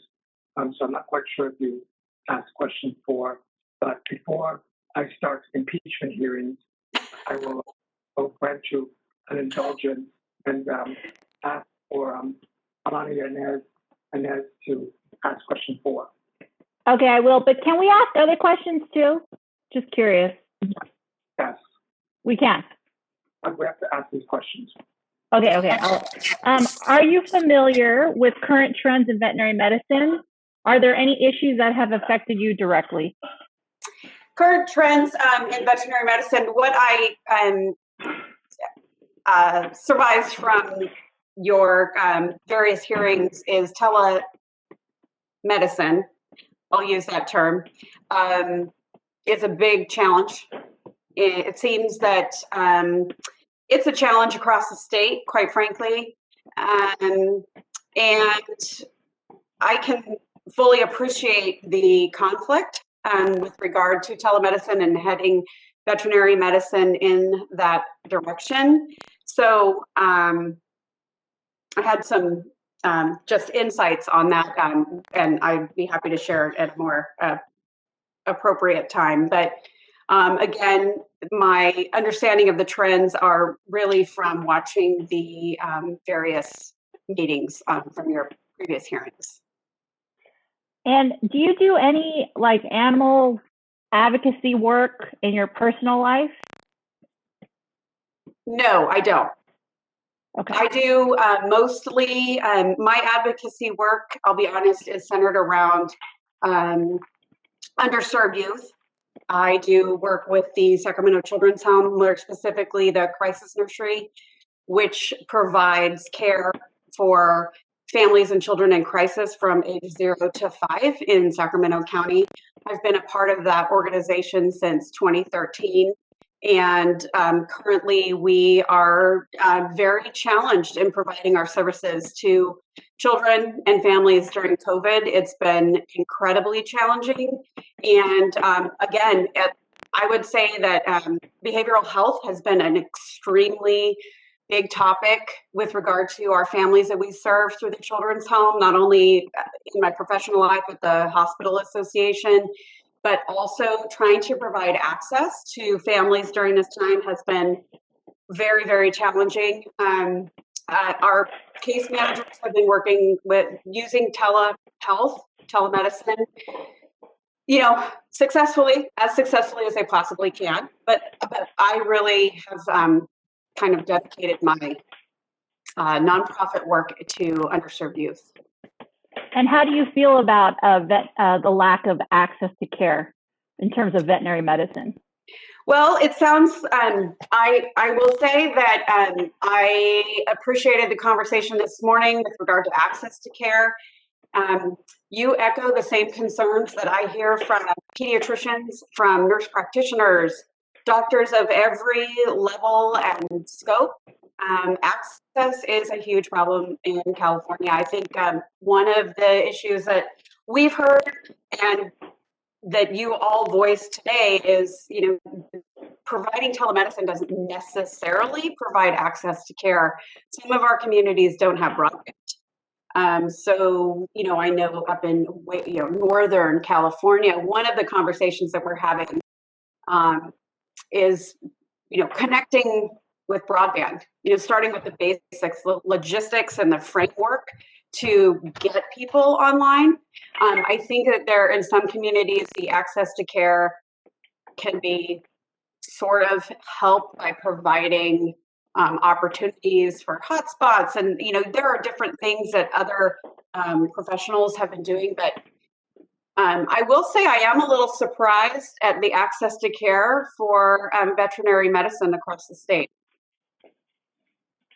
So again, I would remind board members to stay on the script, give an opportunity for additional questions after we get through these. Kara has a little electric light on my chair, but if anything goes up, she will activate it. And these are not Senate confirmation hearings. It's just maybe for the position. I have the next question. Do you have any issues like the Mdc test? I am so sorry, you broke up. I couldn't understand the question. Issues that you would like to see the Mdc address? Well, let's see. I would say it sounds like addressing telemedicine. Today, when I'm observing your conversation, I would say that telemedicine is one bucket. There was a comment made about, there are certain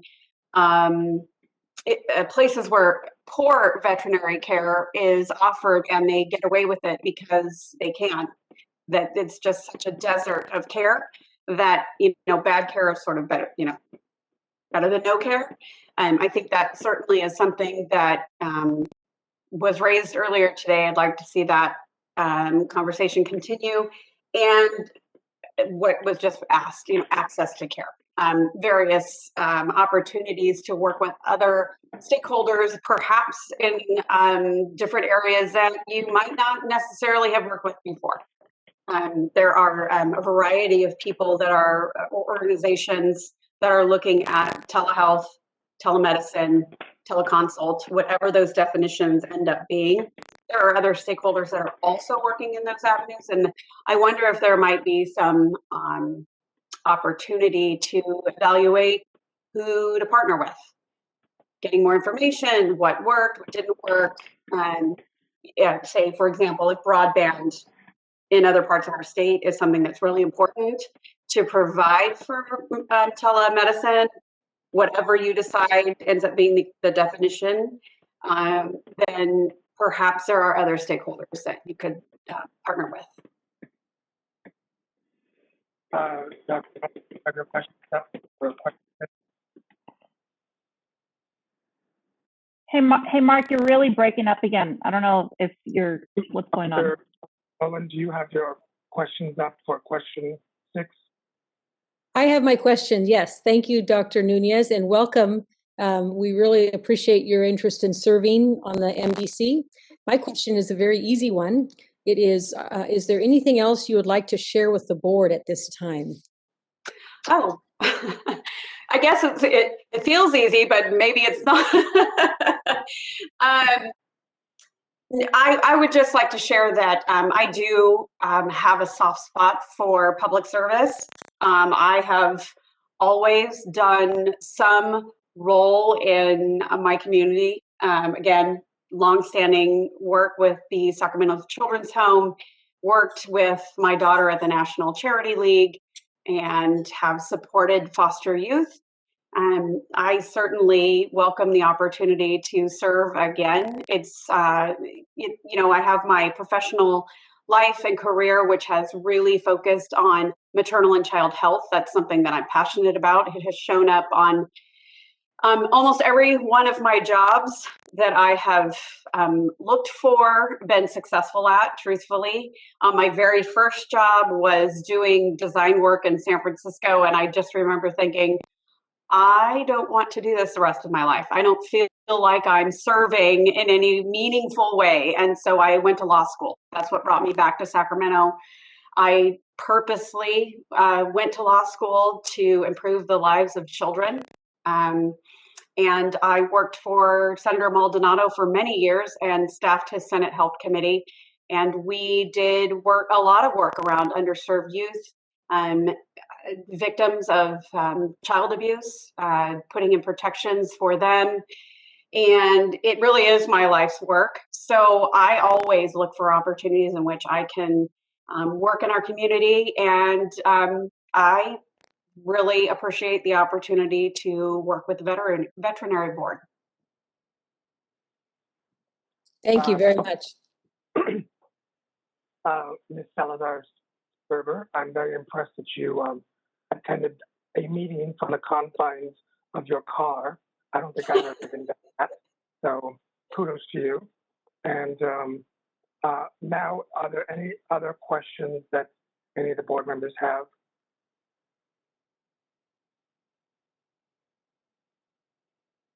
Nope. All right. I do. Oh, sorry, okay. I do. Okay. Yeah. Sorry. Why are you, I guess tell us a little bit more of why you're interested specifically in this position. Well, I will be honest. I worked on the Board of Optometry. I was called by two professionals who suggested that I submit my resume for that role. And while I did not know anything about optometry, I will say that I learned a lot, and I learned quickly. I really enjoyed my time. It was an opportunity for me to learn about something I didn't know anything about. I made some really good friends on the board. Again, professionals that just wonderful opportunity to have broad discussions and to look at laws from a different perspective, from a private board member who, you know, works for a Fortune 100 company, might be the biggest company in the world. Her perspective is certainly different, a little different than, you know, the optometrist that works in the solo practice. I really enjoy those conversations, just learning both sides. I had the opportunity to work with your executive officer at the beginning of my time with the Board of Optometry, and I found her work to be exceptional. And when this position came up, and she is your executive officer, it certainly makes this role very attractive to me. I also really appreciate learning something new. And I do have, you know, 4 pets in my house, and I will say that an opportunity to serve in our community and work with veterinarians and learn about veterinary medicine and how we can provide care for pets is something I'd like to learn more about.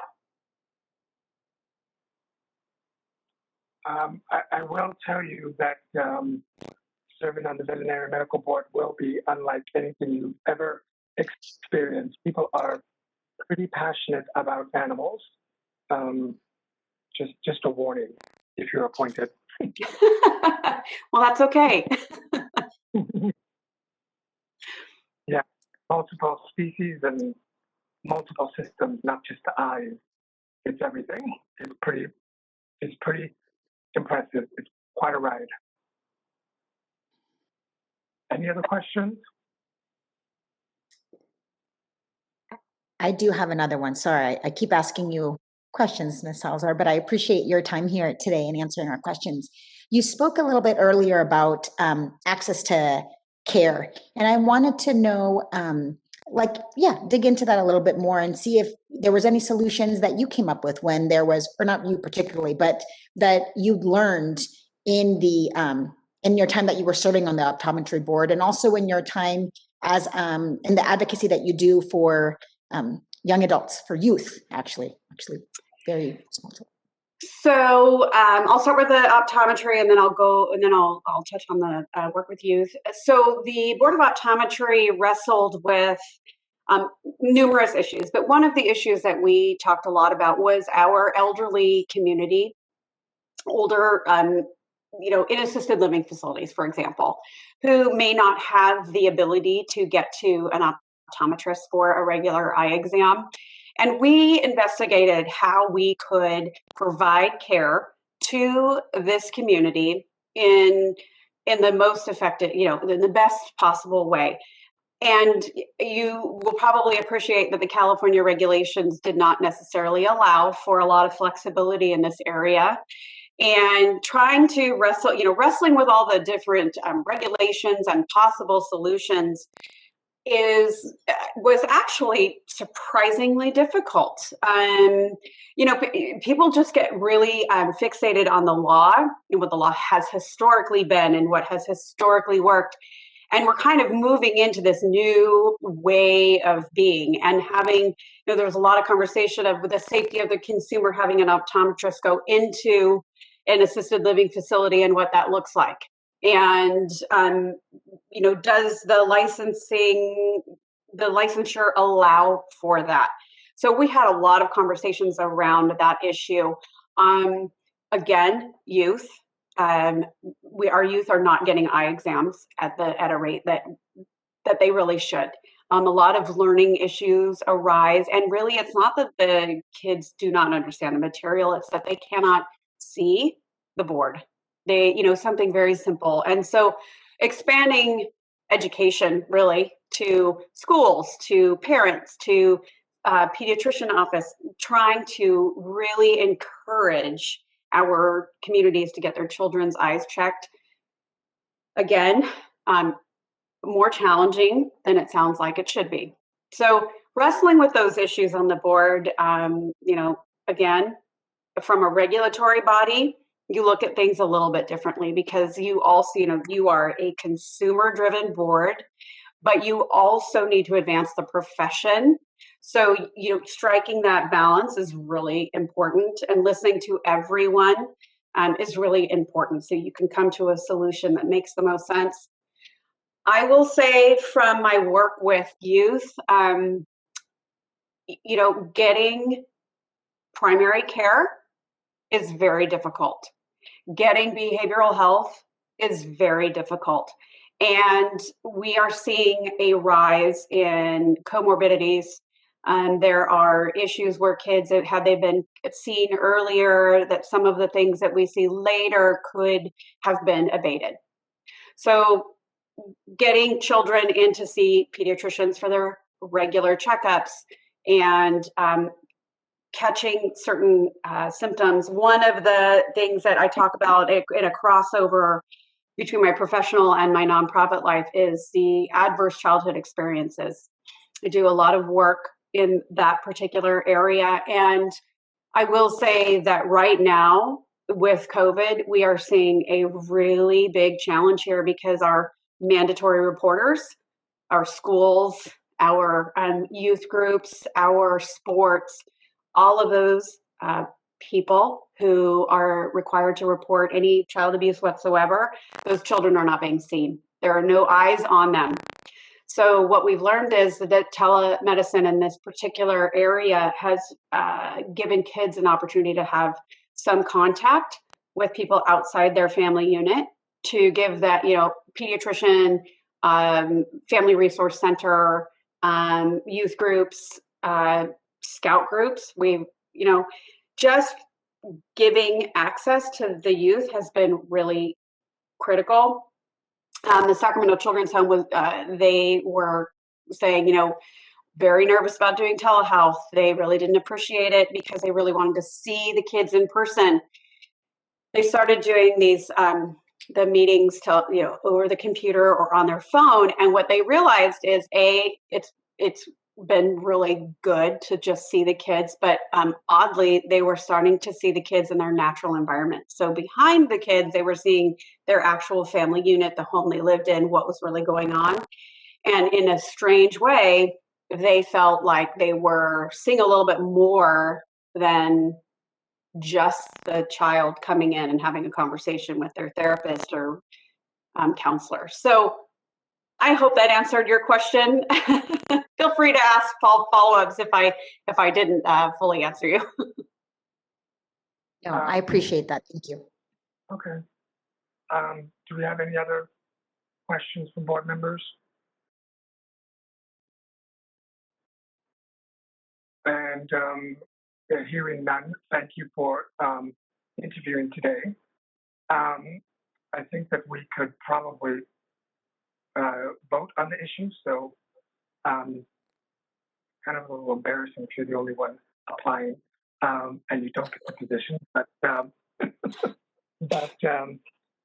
I will entertain any, do we have to, for this is a board decision, so do we have to open it up for public comments?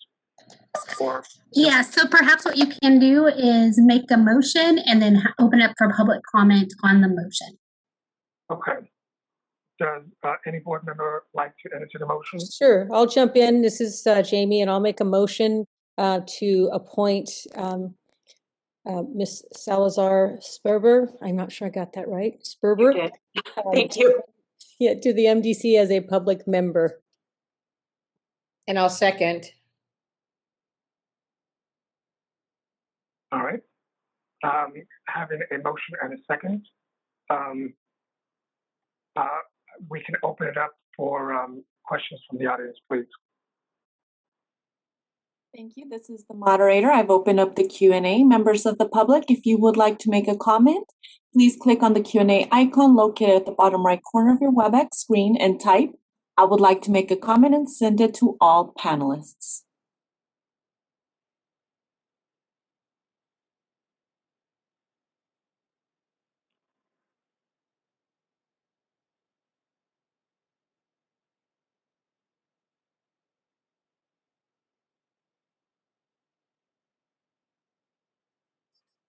Dr. Nunez, no requests have been submitted. Would you like me to close the Q&A? Yes, please. Thank you. Just a quick question. My display said that there were 3. Is that from the previous Q&A section? Correct. My screen just not updated. Okay. Okay. So it's any further discussions on the board before we call for the vote? All right. Hearing none. Let's call.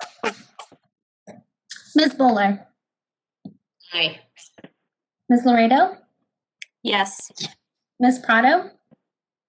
Yes. Dr. Solacito. Yes. Ms. Yanis. Yes. Dr. Noland. Yes. Dr. Nunez. Yes. Motion carries. Congratulations. Well, thank you all very much for the time. I really appreciate it, and I look forward to working with all of you. You have until the next meeting to be familiar with the entire veterinary practice act. A lot of reading to do.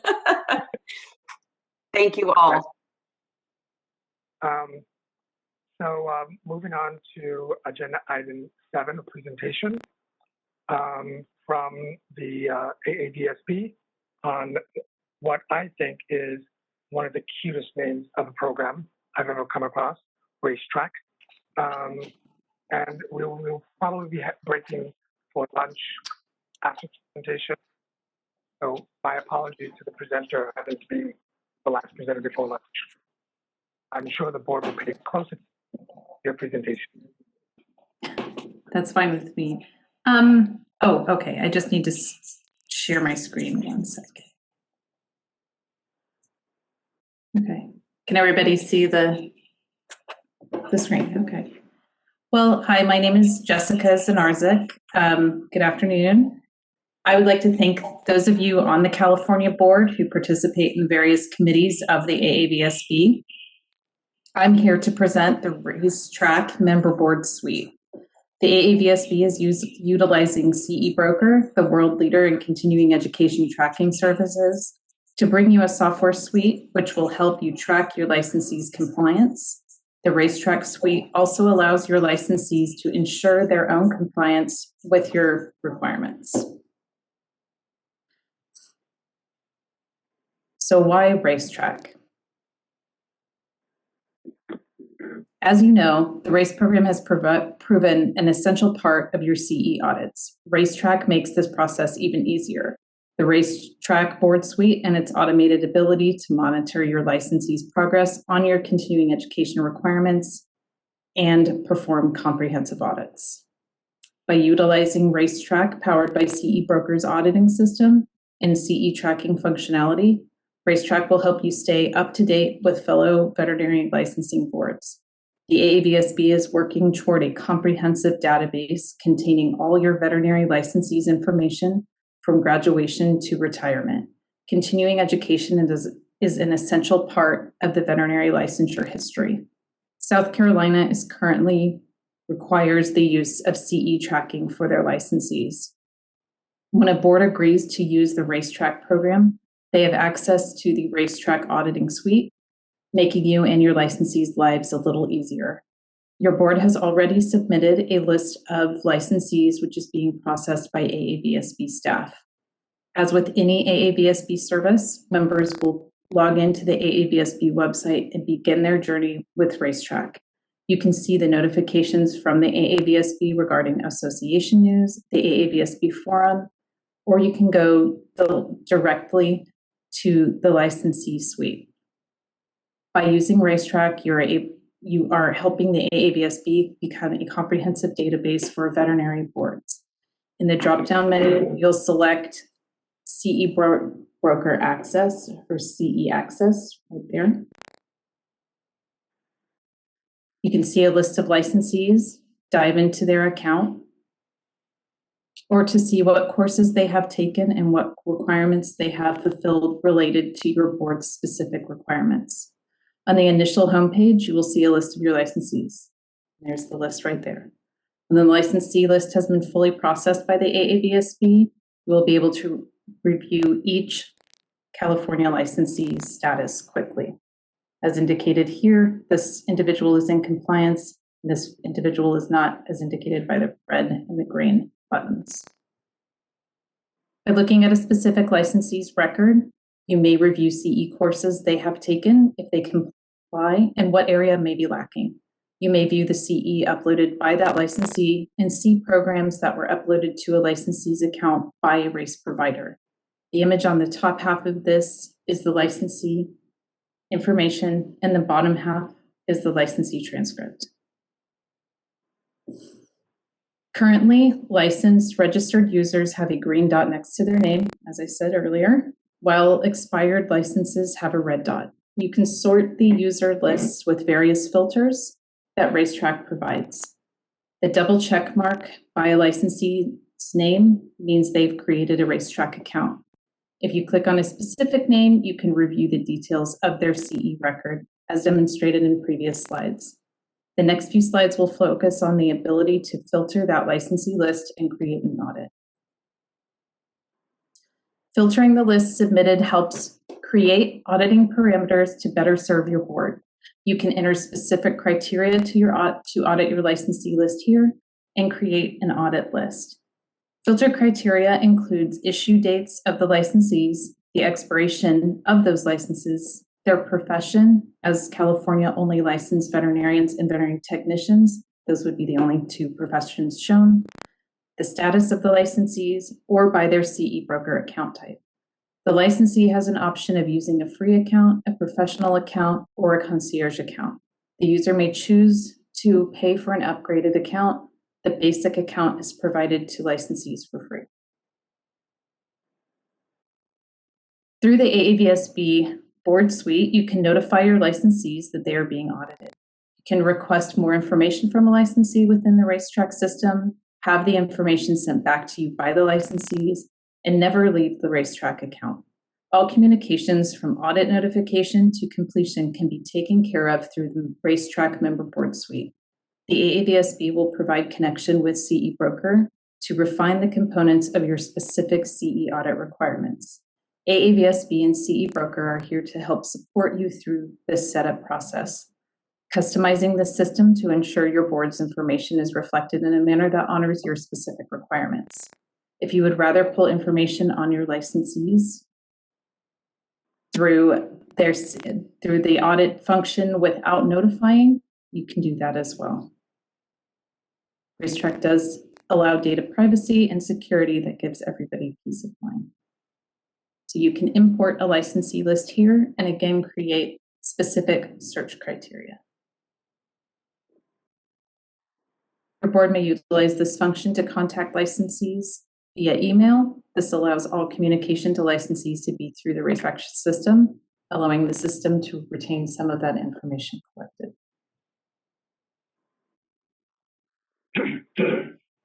So we're going to talk about the compliance reports. The compliance reports shows how many of your licensees, filtered by profession here, are in compliance, and those who need to fulfill their CE compliance in red. This report helps give you and your staff a quick snapshot of those in compliance or not. You can audit by number of licensees or percentage of licensees. Here are a few screens to show you the customization specifics of those reports. You can audit by percentage, number, non-compliant, omit licensees in the initial licensee cycle, exclude previously audited licensees. You may also assign an audit to a specific board staff member, I'm sorry. So I wanted to talk about statutorily approved providers very quickly. The Aavsb RACE program reviews programs for compliance with the RACE standards, as I'm sure you all know. We understand that there are providers who may be approved at the state level as well. CE Broker will work with your board to ensure those statutorily approved providers, CE, can be tracked by your licensees. You also have the ability to review and approve those provider CE programs through the CE Broker system. Again, this would be a statutorily approved provider. We're not getting rid of RACE. So Racetrack for licensees. So similarly to member board access, licensees will begin at the Aavsb to create a Racetrack account. Again, there are 3 options for a licensee to access official records. By just entering their license number and creating login and password, licensed professionals can gain access to a dynamic personal account, have them help master their CE tracking. Licensees can check similar information to you. They can check CE compliance status, view their course history, self-report completed courses, and find courses to fulfill any CE requirement. This account this is the basic account. So this account is available to licensees as soon as they set up their Racetrack account. It includes the ability to report their course history and CE completions, upload documentation, and contact support. The basic account tells licensees when their renewal requirements have been met with a quick glance. Every licensee will have the opportunity to verify compliance prior to renewal so they can renew their license with confidence. If a licensee chooses this optional upgrade account, they have access to their own personally calculated transcript showing their individual requirements in an easy-to-read checklist. The transcript breaks down the CE into requirement reported and remaining CE for a licensee period. Like the basic account, the professional account indicates whether a licensee is compliant, but it goes further and provides guidance along the way to help them fulfill their hours. It can also track various different renewals and send renewal notifications. The professional account also allows licensee to report CE. It's an upgraded feature, and it has been developed by CE Broker for decades. This account is available for $29 a year. And then the concierge account. The concierge account is optional. Again, The licensee would need to email, fax, or mail certificates to a personal account manager. As with previous Aavsb programs, Racetrack licensees can manage multiple state licenses through their Racetrack account. Thank you. I have a question. Sure. So this is a program that the licensee will purchase the $29. So that the board will pay for all the licensing. This is something that the licensee will. I'm going to do the best I can. I kind of cut bits and pieces. The licensee does not have to pay for an account, period, if they choose not to. There are some enhanced features for that licensee. If they choose to upgrade their account, they're not required to upgrade that account. And for the member board, you would not be paying a fee for the audit functionality. So I'm a little bit confused. Do some licensees sign up for it and others don't? And if that's the case, then will those that do sign up for it tend to be audited more because it's easier for the board to do so? And I think that is board preference. There, I don't know if I can sufficiently answer that question as a non-board member. So I can. Confused on how it's implemented. So Jessica, can you clarify, when we sent over all of our licensing information, did that not create accounts for all of our licensees? And I know Nancy is on this call too, and I just want to make sure she dips in. She's a little more well-versed in some of the licensee data that is uploaded into the Aavsb account. And once we are finished processing that information, a basic account, once the licensee opts in, there's the opt-in option, they would have an account available to them. But just and I'll add just regarding your question and Dr. Nunez's question is that once we're processing that into our Viva database and it is processed, it does go over to CE Broker through an API. So that is viewable by the board staff, but for the licensee to get access to their account, they do have to opt in, but there'll continue to be information, attendee information, and that, and maybe Jessica can talk a little bit about that from a provider and program perspective. And I'm assuming me, Jessica, right? Sorry, Jessica Zanarzik. Is that okay? Too many Jessicas.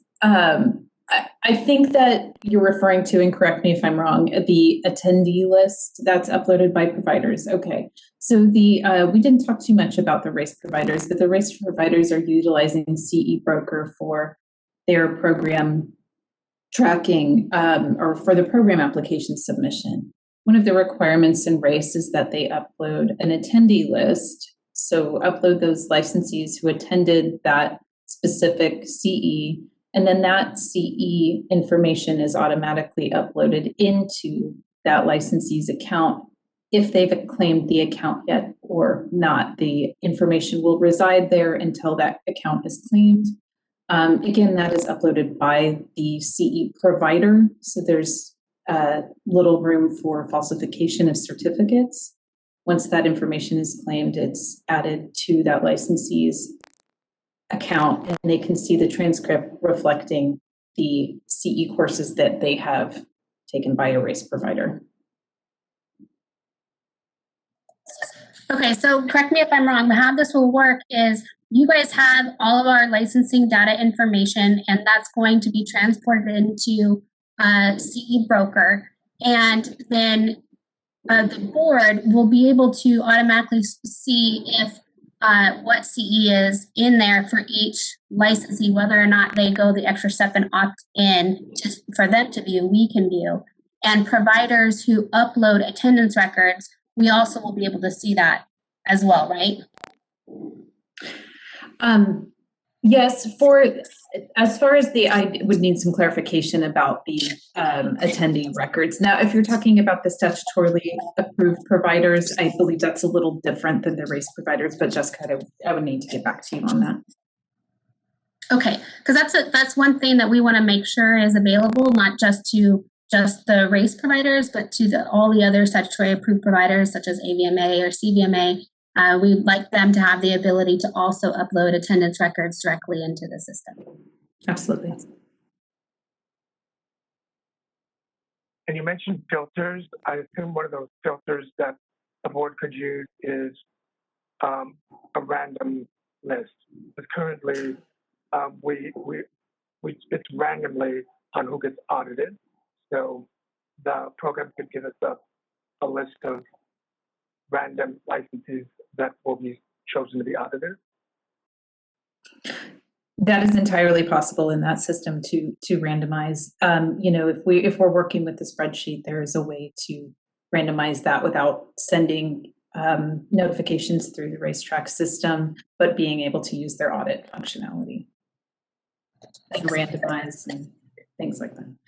And I can add, Dr. Nunez, just so all of you know, we have launched our CE audit program. We launched it last week and the week before, and we have our way of identifying random people for audits. And so we have been using that. We're not relying on selecting them through CE broker or Aavsb. So the concern about only auditing those who have an account, that's not going to take part in this. And we wouldn't do that unless we know for sure that all of our licensees are in there and that it's truly randomization. But as far as right now goes, since we're just now launching this, we wanted to make sure that when we were selecting them, it's truly random on our side.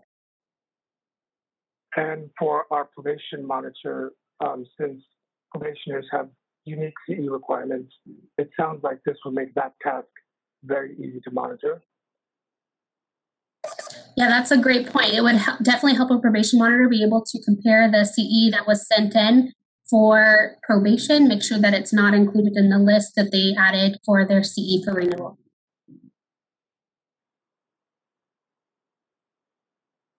Okay. So this is Dr. Noland. Do you have any idea, Jessica, and maybe this is a question for Nancy, how long it will take to enter all of our licensees into the system, into Viva? Well, we are getting there. Obviously, California has an extremely large file, 36,000 to be exact. And so we have actually been making improvements on our side so it's good for us to have such a large file to understand some of the modifications we need to do. We successfully imported 12,000 just this week.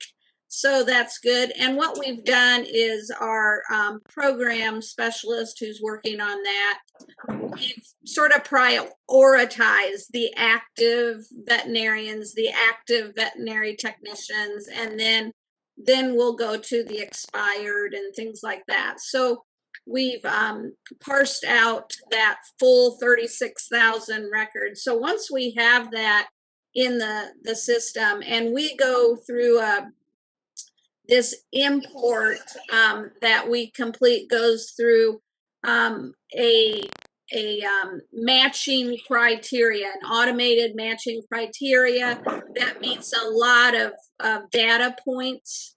And so if there is ever like a question, it goes into a queue for us to actually manually look at. So, but we've done a lot of work on that to ensure that we're having good matches and that. So as I said, we had a successful import this week, and so we'll continue working through that.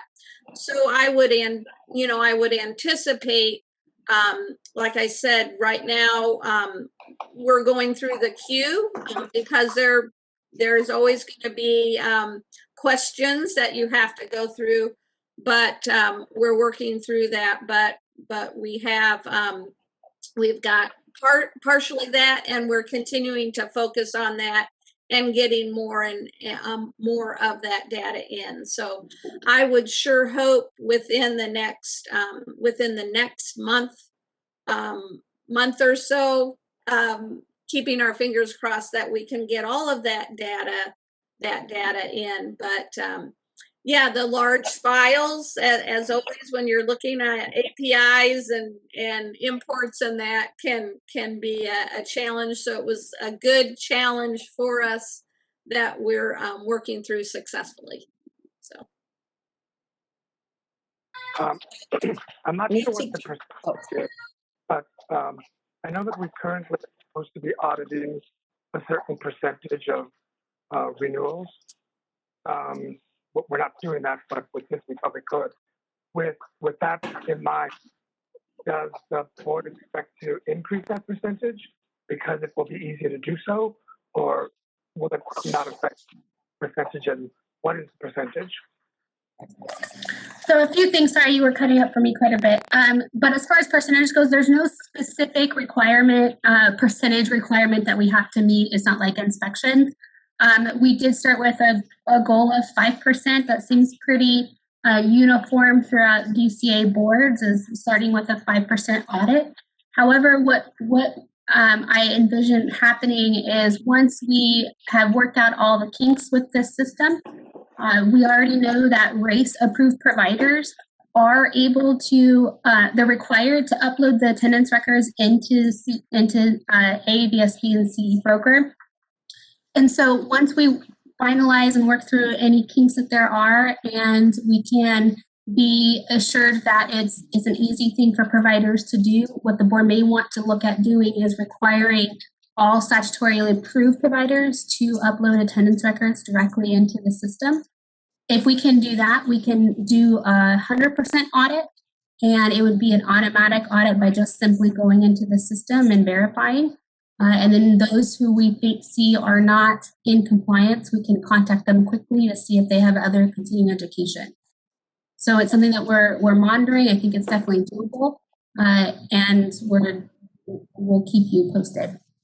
Yeah, I kind of assumed that that's what was going to happen, is 100% auditing.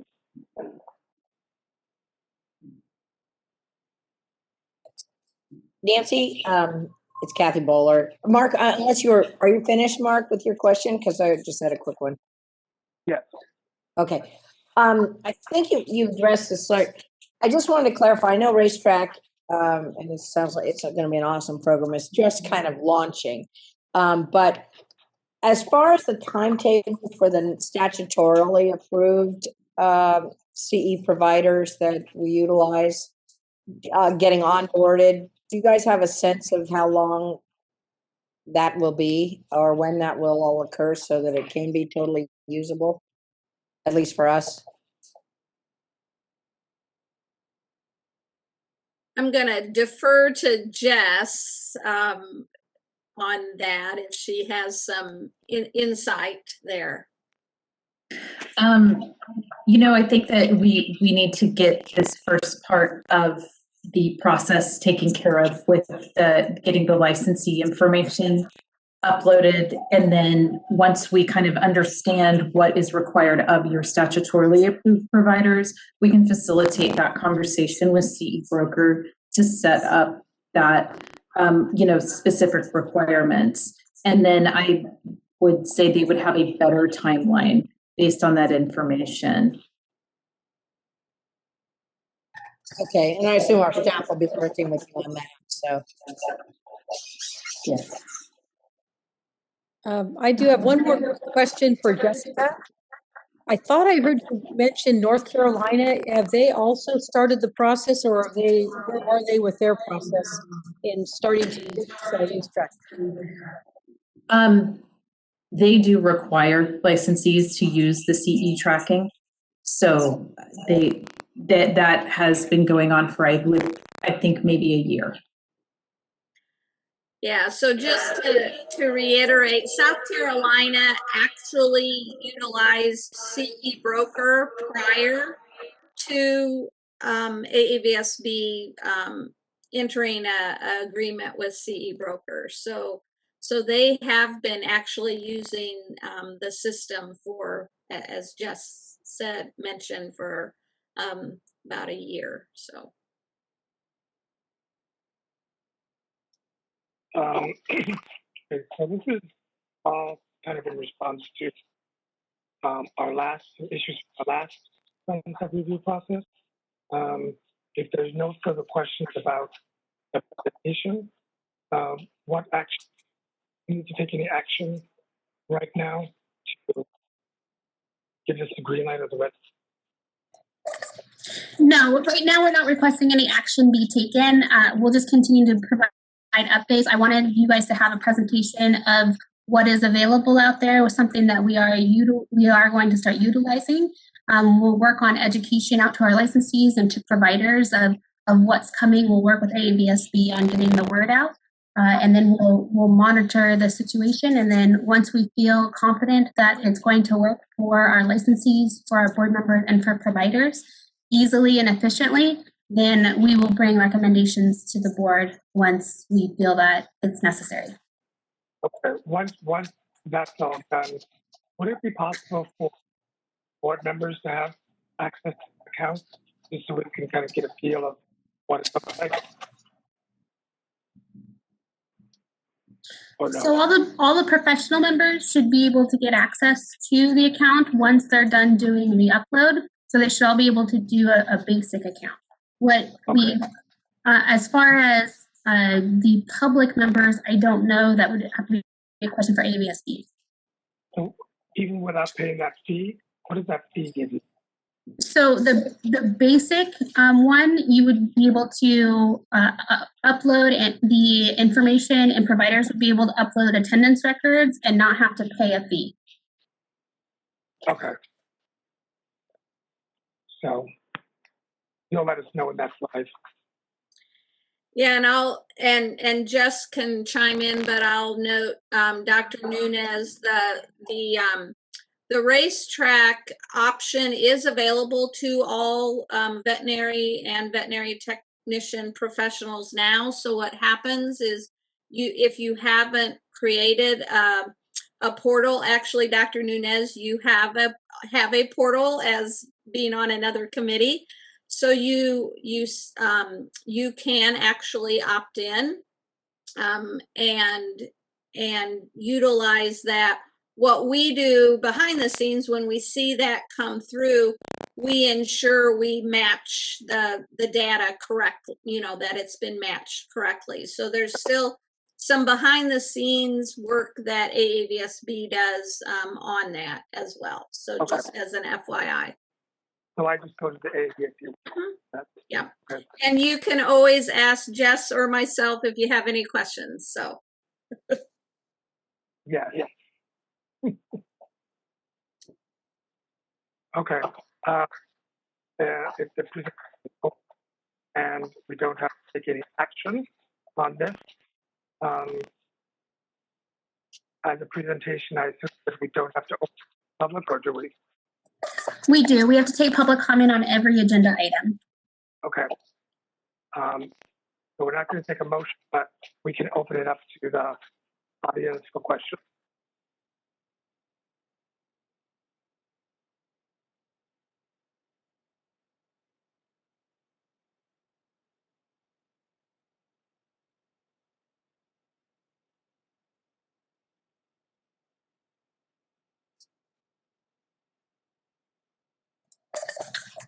Moderator, would you be able to open up for a public comment, please?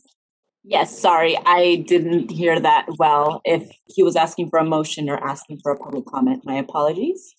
This is the moderator opening up the Q&A. Members of the public, if you would like to make a comment, click on the Q&A icon located at the bottom right corner of your WebEx screen and type "I would like to make a comment" in the Ask field and send it to all panelists.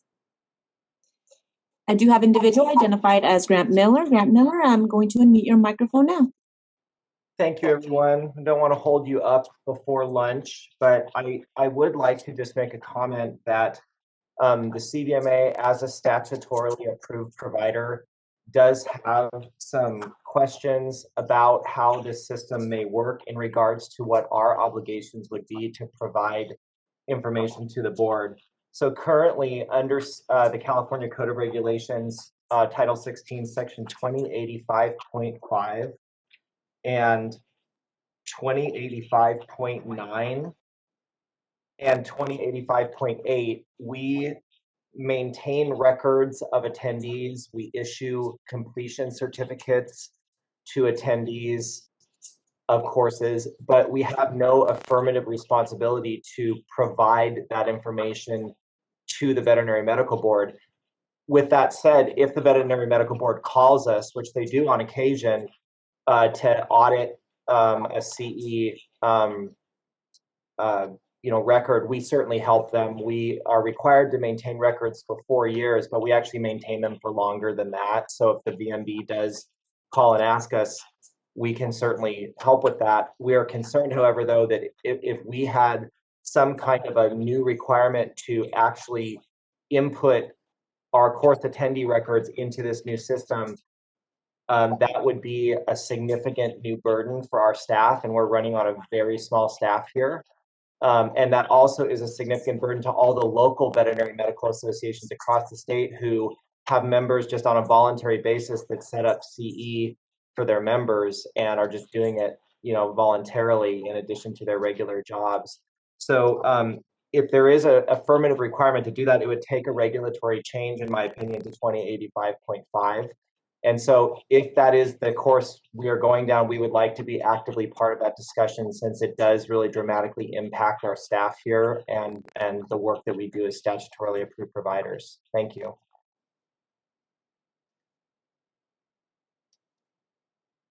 Dr. Nunez, no further requests have been submitted. Would you like me to close the Q&A? Yes, please. Thank you.